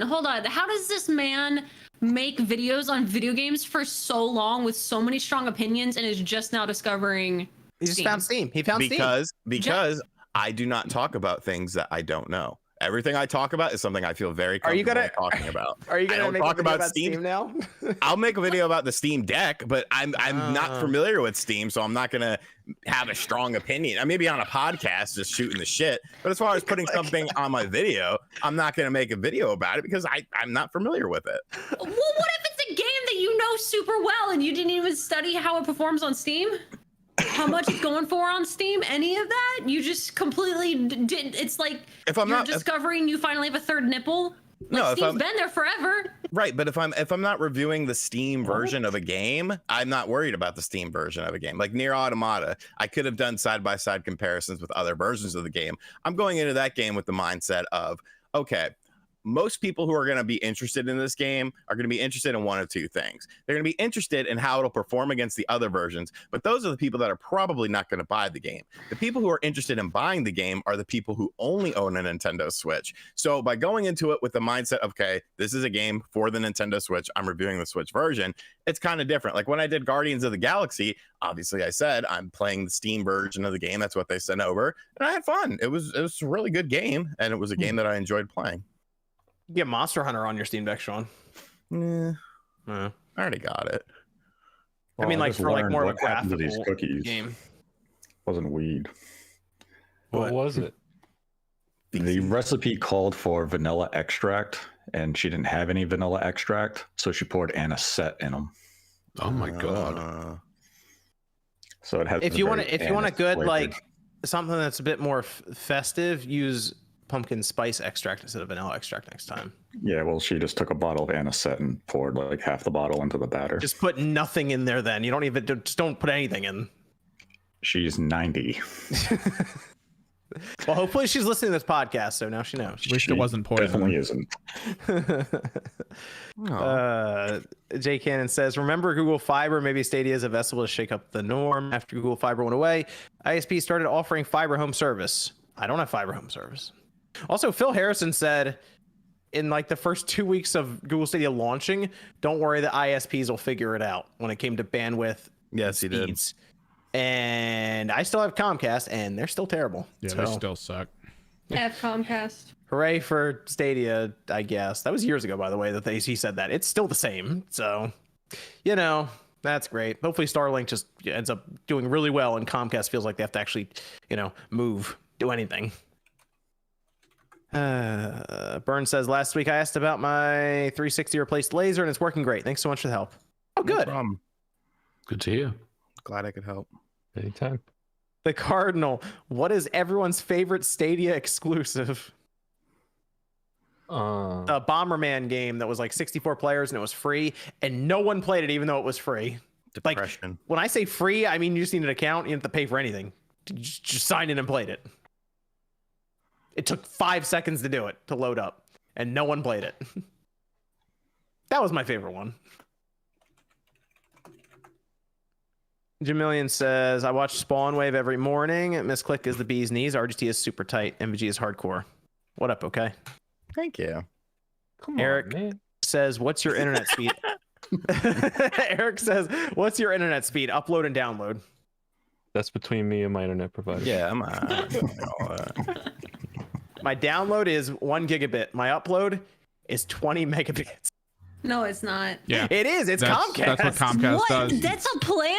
Comcast Yes. assumes no one needs upload in this area. Yep. That's their thing. Is just no one needs upload. Bro, I Yeah. just moved and we got freaking Metronet. I can upload a freaking like 5+ gig video in like 7 seconds. It's Oh, yeah. amazing. Wow, what a The- world that must be. The place I'm moving to eventually is 59. 1,000. So it's Bro, I'm telling you, and this, it's like this, 5 this miles fiber, from here. yeah. This fiber is life changing, man. It's worth it. Yeah. Wow. Yeah, what an, it must what an be amazing great. story. yeah, mine's the 1 gig down and piddly poo up. Yeah, it's like 20 up or something. Comcast. Here's the thing: no matter what Gotta get I'm it up, told I man. have, it's never that. It's never what I'm Yeah. paying for. No, it's not. No, No, it's it's like never. it's like 16 or 17 if that, or it's something like that. But the problem is it's only Comcast in our area. We have nothing else. That's it. Just Comcast. Yep. So it's been like Nothing this here. for years, and they don't. That's crazy. So are you paying for the gig? Yeah. Like, are you paying a higher Yeah. price because of the gig specifically? Yes. Yeah. You might as well just be like 420 or something. Like, pay less. Because if you do that, then your They get upload even is worse. 10. Yeah, they lower the upload. No. They lower Yes. the upload. But, The but reason they I have claim they don't gigabit, throttle. They claim the they don't reason throttle. I have Comcast out, bro. the reason I have We gigabit can't. is because upload. That's the highest upload. I went by the highest upload I could get, and they actually had to like do some stuff and run a line out to get a gigabit. Yep. Oh my god. Yep. It It's still Comcast. sucks. Yep. F.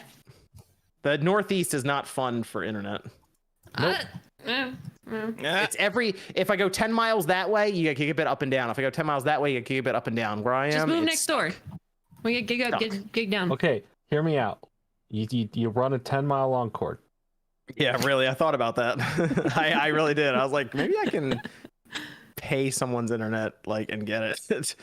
Ben says, if I want to see someone deliver packages, I'll go to FedEx. You can work for FedEx and they'll give you currency for It's actually delivering very it. hard to work for FedEx. FedEx comes to you. You don't have to go to FedEx to watch the package delivered. Isn't FedEx in trouble? What are we talking about here? My FedEx guy looks like T-Pain and he's very nice and we always talk about my car when he comes. Oh, My Nook FedEx guy says, forgot to deliver one of my packages today, and now it's consumed lost. So oh, good. love FedEx. Nook says, I bought the Skyrim upgrade. It looks better, and there's more loot and quests. It runs like Dookie, though. Brings the game down to low frame rates. There you go. Who doesn't Ryan love says, Dookie? $70 games in Canada are $90 with tax. That's $94.50 to $100. Yep. Canada sucks. Christabel says, thanks, Spawncast, for usual fun Saturday night. Prayers to those in Hurricane Ian's path. Hope none of you guys or family, especially Florida and Miss Click, are okay. Huh? Oh yeah. Fort Myers got hit pretty hard, obviously. It cut like 20 miles south. Tampa was really prepared for it, and then like last second it detoured to Fort Myers. So Tampa's feeling survivor's guilt a little bit, but luckily everybody from my end was good and out of the way. So appreciate it. My dad is stranded in Nashville because he can't get back to Florida, and his condo he has a condo on Daytona Beach, and fucking the one of the he lives on the 20th floor. One of the bathrooms on the upper floor is like completely exploded, and all the water just came down. So there's like literal holes through everyone's, and they're like nice condo. They're not like shitty condos. So like some of that water went into his living room. He said that they have a gym on the bottom floor, and all the windows got smashed in, and there was like glass everywhere and shit. But yeah, he's just stuck in Nashville. But he was on a work trip, so the work trip just has to pay for his hotel and meals. So he's like, oh, I take a vacation. Yeah. Lewis says, I've bought like 7 copies of Nier. 3 were gifts. The Switch one will be my 8th. Hoping we get Replicant soon. That could happen, actually. I could see that. Replicant could go to the Switch at some point. Let's go to the Halo rumor. This was kind of a weird situation with this one because originally it popped up and it got written off pretty quickly as, oh, that's not a thing. That's an anonymous source saying this, and none of it makes sense because some of the details were a little weird. It was like Bonnie Ross wasn't fired, was planning on leaving. We had kind of heard about that anyway in what they said when she was leaving. But the biggest thing, next campaign content is not on Slipspace Engine. And it also sort of mentions and alludes to that with, I think it's called Tatanka. That would be the Native American? The thing that Certain Affinity is making, which apparently that's been in development for like almost 3 years or something currently. And everyone sort of figures it's their take on the Battle Royale mode for Halo. But the move would be to Unreal Engine. I'm not really sure how that would work. It's apparently the speculation is that the Battle Royale would be coming out fall 2023 to 2024, somewhere in there. So we'd still be a ways off from it. But I don't know how that would work exactly because it was built on Slipspace and then they go to Unreal Engine for this Battle Royale. I don't know what the process is of changing engines or any of that, MVG. I assume you're looking at this like because you don't know what the Slipspace engine. I mean, the only people that know about it are the ones that work there.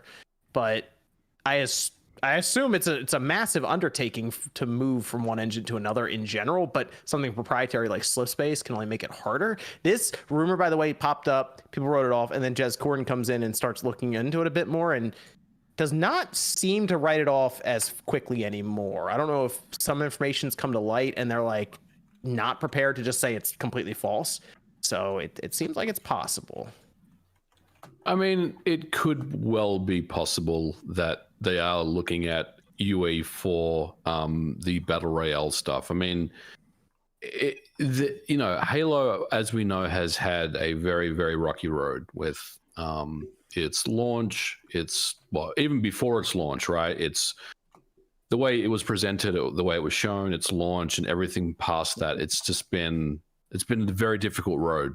And honestly, I mean, nothing really surprises me as far as the directions that will be taken to keep this game relevant, because this is supposed to be a 10-year game. Remember, they said that this was a 10-year thing for them. So if that is indeed the case, then it seems like Slip Space has been very, very difficult to work with for whatever reason. Like you said, John, I don't know the engine. I can only talk about the things I've heard. But it sounds like it's difficult to even like make maps and stuff like that, right? So I feel like they're cutting their losses in a way and saying, look, they ran the numbers if they stay on Slip Space, and then they probably did some comparisons against if we move to Unreal, how much is that going to look like? And they probably just made a judgment call and said, look, we probably need to get off of Slip Space. And look, maybe the longer term goal here is to move the entire thing off of Slip Space onto Unreal. So this could be kind of step one. But it is interesting because like when I saw that I guess the article or whatever, the tweet initially, I kind of wrote it off as well because there was other kind of weird stuff in there about Bobby Kotick and Bonnie Ross wasn't fired and other stuff. So I just disregarded it as, the word was that she would come back and take over Activision. Yeah. I mean, I just kind of disregard it as kind of 4chan level, leaks or rumors, whatever. But no, I mean, if Jez has kind of taken another look at it and he's saying, hold on, there may be some truth to this, then I am a little more interested in what they're doing. But, switching to Unreal, it could happen. It's certainly not beyond the realms of possibility at this point for them, I think, especially, they still have major pieces of Halo that they have yet to give us. So maybe they have decided to switch engines for a couple of the things. Who's in an airfield? That's Nate. me. There's an airport not far, so when the planes come in and out, I thought the crickets were getting bigger. The crickets are dead. Air fire shot at the airplane. Someone did shoot a laser pointer at it, then they got arrested. Oh gosh. I mean, I wouldn't be shocked if they made the move just because Slip Space seems to be a problem, and I feel like that engine is one of the reasons content is so slow to come out for this game. Absolutely. I mean, you saw that developer tweet that's now deleted. It's gone now. He was saying how it's so much easier to make maps in Forge than it was with the tools that we have. Yeah. And I mean, they're proving that because maps are coming out. They're doing the pit. Yep. So, there's obviously map.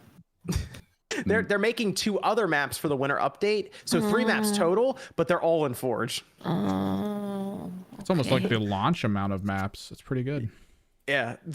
So they're all just making them in Forge, which kind of brings up the question, why aren't you just making them with your developer tools? Why are you making them in Forge? It seems kind of strange unless they've basically built Forge in a way that it's a game creation tool almost. And some of the stuff they've shown off kind of looks like, we've seen like Toy Story, like we've seen Andy's room, stuff like that. But honestly, like if you're using your own tools to build maps, that's actually a really good place to be in,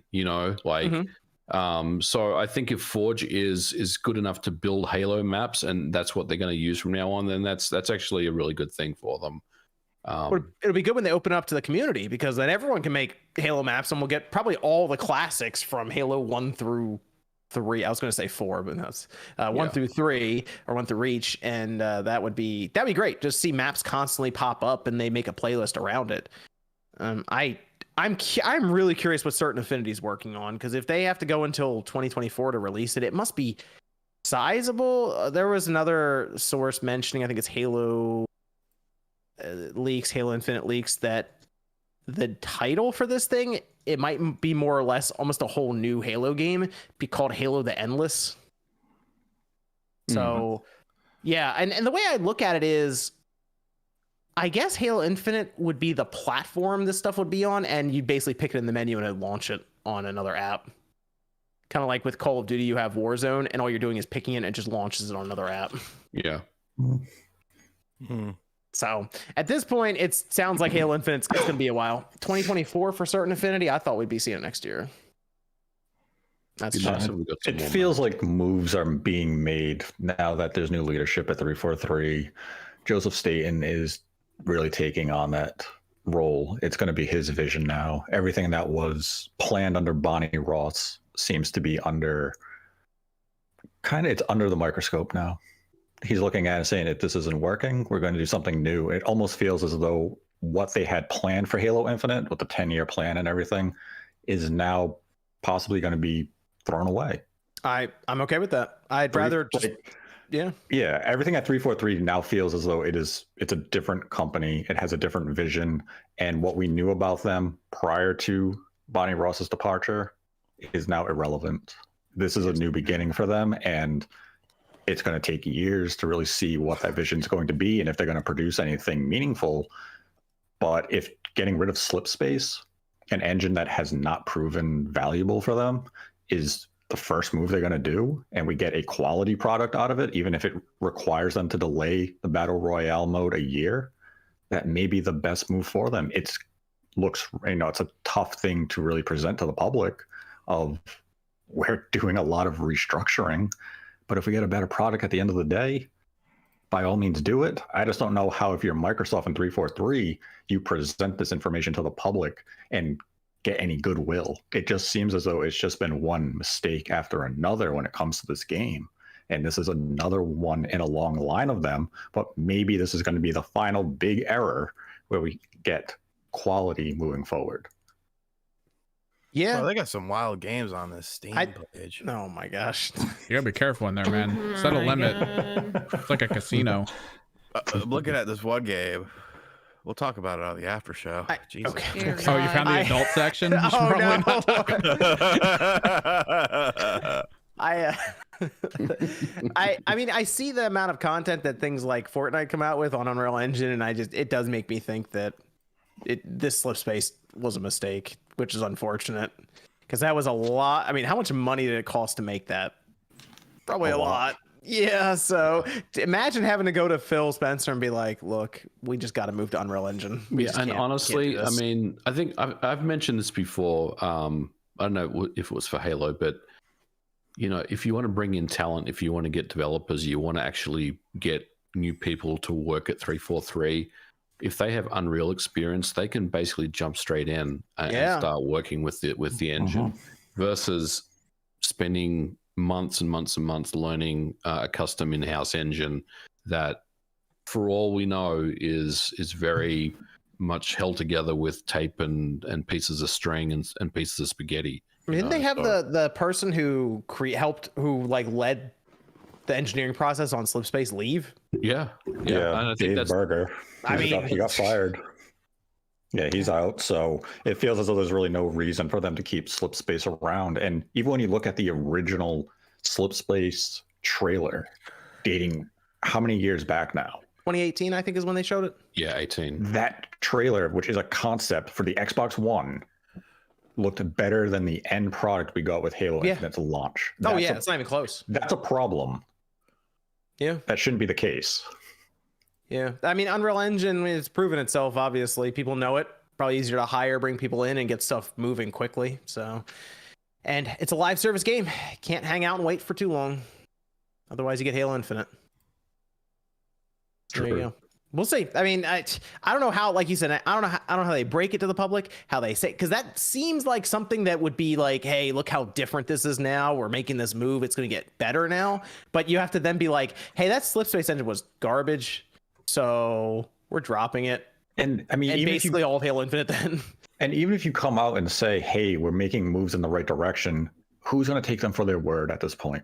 You have to show a product that looks promising and say, this is coming out in the next 6 months. We have made the moves necessary. And people can say, all right, I believe you. You can't just come out with a blanket statement. No. We made a lot of mistakes with Slip Space. We're moving to Unreal. We're going to have quality. They're going to say, that's what you said about Slip Space 6 years ago, and we got this. We don't believe you. Deliver the goods or shut the fuck up. So harsh. I mean, when it comes to 343, we have to be harsh. Hey, we got to believe in certain affinity. Get it done. Get it done.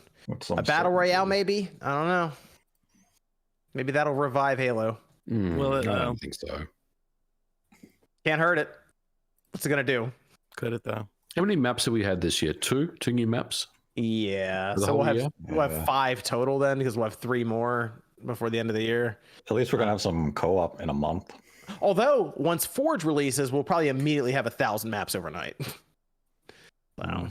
We'll see. How many of them are good? Well, we'll see. I saw someone do the Super Mario 64 obstacle course. That was pretty cool.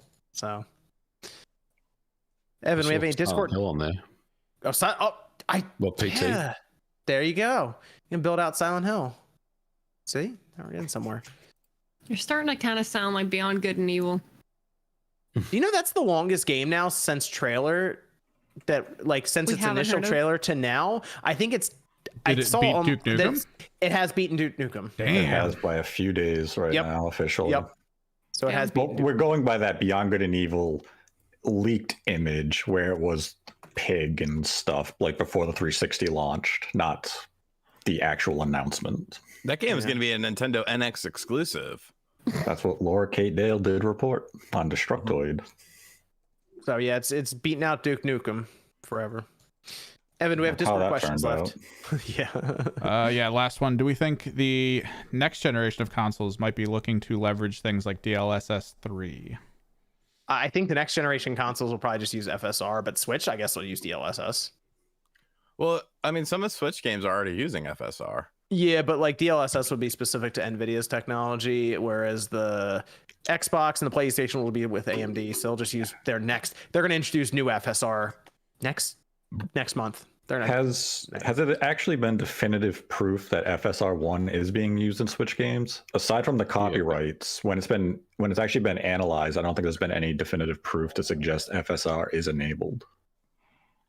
Because Digital Foundry took a look at Switch Sports and they couldn't find FSR actually being utilized. I thought there was a data. No, maybe that was the trademark. I thought there was data mining that took place because they figured out the engine and everything it was called. I have to double check. I think Oatmeal Dome may have had that on Twitter, but I mean, it was worked in through the trademark. Figure they would use it. They wouldn't just put it in there for fun.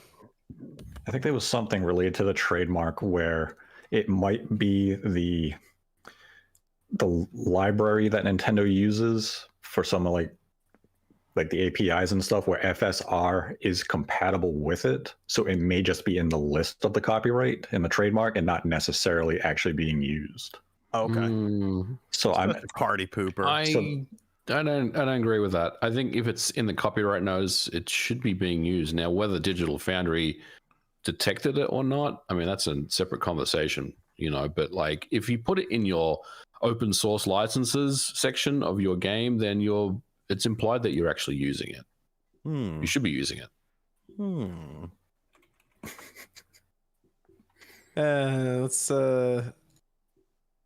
Let's talk about E3 before we finish up with the last super chats here and go around. E3 2023 got some details about how they're going to structure it. There will be. This is all being done by who's doing it now? Pop Reed, Papa Roach. Yep. Company that does like PAX and all of this. They have some experience making this stuff happen, but they're gonna have the typical Tuesday to it's gonna run from Monday, Tuesday, Wednesday, Thursday, Friday, of course, throughout the week. But they're splitting some of the days up to where like the first half is going to be media day. There's gonna be one day in the middle where they're apparently gonna have the public and the media there. I don't know why you would go there that day. And then the last 2 days will just be for consumers or people who buy tickets to go there for a show. And it seems like they're still trying to get some of the big publishers out there. We don't have any word on who's going to be attending, although it's kind of early, I guess, to be doing that. We'd find out probably like February is usually when they start talking about that. February and March. But they are sucks, man. I was looking forward to Summer Games Fest again. Yeah. Oh, they're still doing it. This will be fully in person again, which is the biggest thing E3 has missed. E3 to me has not worked as a digital event. There's no point. You need to have a physical event for E3. So at this point, is this the strategy you go with? Split it up, physical event. You have people wait in line on Thursday and Friday, and then the other days you do media stuff. Mm-hmm. This is essentially the Gamescom model. Yeah, exactly. It's kind of the traditional way that things were done, or at least a couple of years before. Because E3 used to be an exclusive only trade show, right? Yes. So, but when they started letting the people in, it was the same type of setup, and it's the kind of the Gamescom model, as Nate said. So I think it's a good. At least from what they're telling us, it sounds good. Like they're making the right moves. The big thing will be who's going to actually come back next year. Are they going to be able to entice Sony to come back? I don't think so. Are they going to get Nintendo to do a treehouse? Are they going to have a presence there?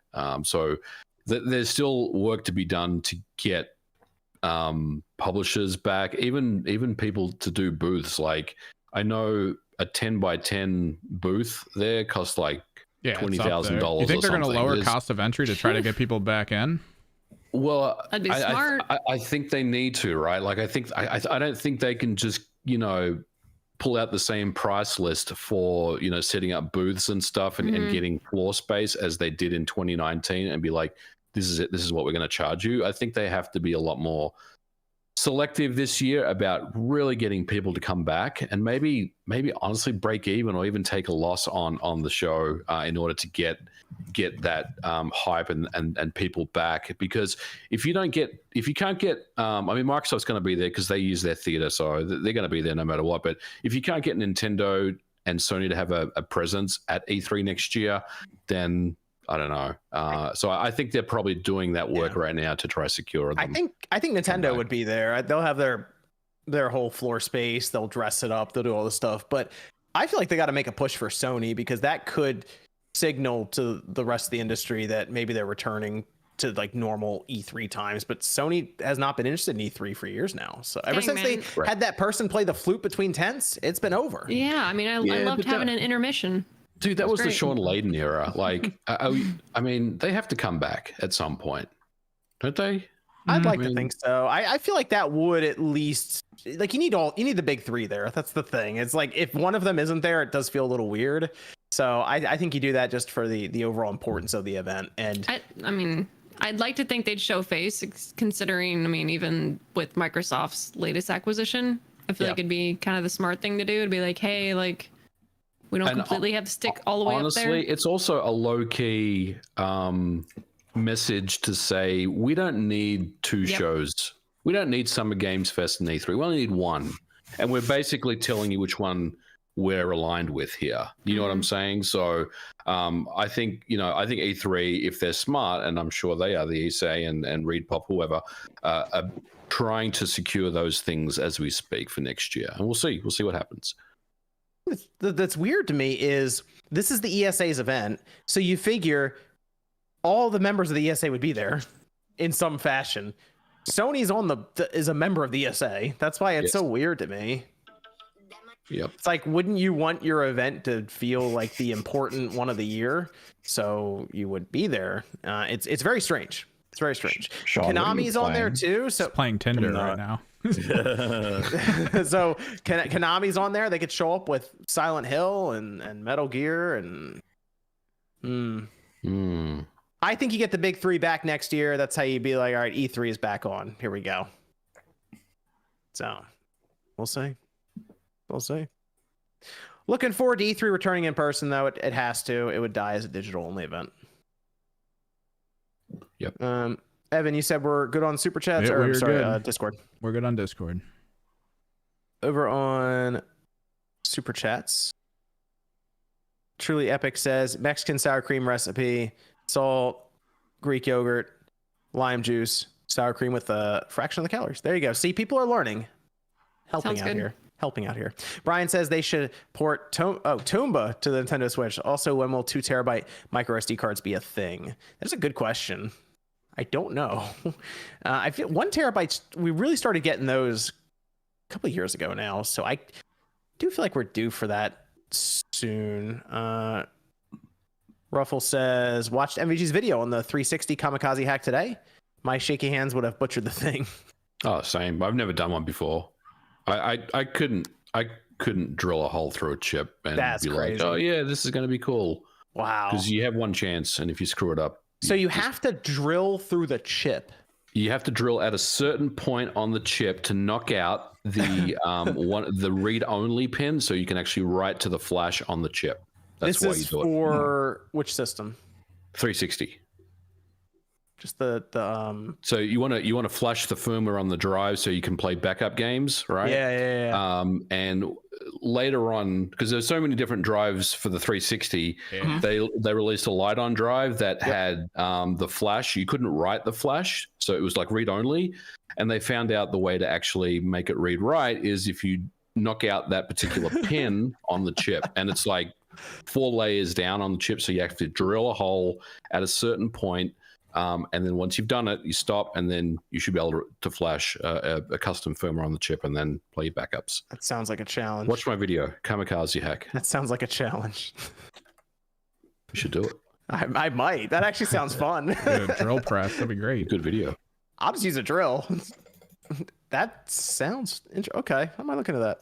Austin says it's so crazy that Jim Ryan is flying all over just to make sure the deal doesn't go through. He is trying to complete the quest. He can try all he wants. Trying to complete the quest. I like that. That's a good one. This is Ryan says upside of Canada with exchange rate, Xbox Series X is $434 US. All right. Derek says late to the stream, did anyone mention the new game Railgrade, sci-fi railway management sim by a Japanese developer, Switch and PC? No one has mentioned that. Railgrade. Nook says at MVG, Star Tropics 3, make it happen. I'm on it. All right, MVG's already there. Good stuff. I just say yes to everything. Yeah, I'm still waiting for some of those game builder garage games. Yeah, I'm still waiting for Silent Hill. We don't get what we want, Nate. You've had longer to make games in Game Builder Garage. Deliver the goods or shut the fuck up. This would be a great day when Silent Hill gets announced. Man. Oh, we already have the Nate the Hate episode planned. Yeah, we do. Admitting defeat? What? Oh, man. And okay, good on Streamlabs there. Let me go around here. Sean, we have the after show coming up, right? Yeah, we'll do it for a little bit. Okay, so we will be going over to Sean's RGT Live channel after this. Let me go around here. Let's start with Miss Click. Where can everyone find you? Yeah, thanks for having me. You can find me here on YouTube as Miss Click Gaming, or you can find me live almost every day on Twitch, unless I'm moving, which will be soon again. At twitch.tv/missclick_live. Other than that, you can find me on social media as Miss Click. So playing a lot of Splatoon 3 right now. A lot of it. We're getting to that top rank. Yeah, Click just like kills 20 people. Sorry, splats 20 people randomly, and like I'm just having a great time painting while she's like just killing everyone. So, yeah, this is nice. This is very peaceful. Yeah, you're just, like upside down, flipping sideways with like guns shooting in either direction and stuff. I'm just like, oh, there's a spot over there I gotta get. Hold on. I gotta give a shout out to OJ. He unfortunately dropped out here. I think his internet was acting up. So make sure you check out OJ Player Essence. He got so mad he spontaneously combusted. Let me go to MVG. You can find me on Twitter at Modern Vintage G and YouTube Modern Vintage Gamer. Check out my video on Monday, and I am sure we will have a Nate the Hate episode next week. Oh, thanks for having me. Next week? What's happening next week? Hold on. Silent Hill shirt. Nate Date next week. Planning out these episodes. Connect the dots, man. Connect the dots. All right. Metroid Prime getting announced. Good stuff. That's Let me it. go over to Jordan Fringe. Jordan. Yeah, you can find me either on my main channel where I talk about cartoons and TV shows, or you can find me this week on my new channel, my gaming channel. We'll have like deep dives on cool things or retrospectives on games. The first video is coming out this Wednesday. Oh, that's exciting. Okay, good stuff. Good stuff. Yeah, Good so thanks for having me. We go to Nate. Yes, you can find me on YouTube at Nate the Hate and Twitter at Nate the Hate, followed by the number 2. We have an episode up right now talking about the $70 Switch controversy, as well as why GoldenEye on the Xbox does not have online and why you are never getting the Xbox Live Arcade remaster of GoldenEye. So go listen to it and find out why. Okay. And we'll go to Evan. You can find me on Twitter at Kimmerix Project. If I'm going live on Twitch or pretty much doing anything, I'll just post there, let people know what's up. Your LAN party go anyway? It was fun. It was mostly tabletop gaming though. So yeah. Was it a longer LAN party than No, like the last one you went to? You're there for a while. That was a week. This one's a short one. I got another week one coming up end of the year. Oh. I think. Okay. Very good. And we'll go to Sean, who can close us out because he's going to then send us to another place. I didn't realize I was supposed to have that ready. You know how to stall. Yeah. So here's where we'll be. Jesus. Where's the chat? All right, there we go. Be at Jesus. We'll be on this channel here. Come through for debauchery and people try to get me canceled. Sean found the section in the back on Steam. Bro, we're talking about this fucking game. Oh gosh. I can't show it. It's bizarre. How am I supposed to review this game? I can't review this game. No, there are people. There are people on YouTube who do review them. Yes. Not this motherfucker. No, there are. The sentences Sean is using is an accurate adjective for the game he's looking at. Bro, this game is fucking wild. But yeah, we'll be on another adjective for the game. We'll be on this channel. No, it's not Orc Massage. I looked at Orc Massage and I thought that was weird, but this is like a whole nother level of weird. No, there's worse. And yeah, they do get reviewed. They do. All right, come see Sean almost get banned on his own channel. I don't give a fuck. Thanks everyone for stopping by. We'll be back next Saturday night, 9 p.m. Eastern time. I'm gonna kill them all. I'm gonna kill them.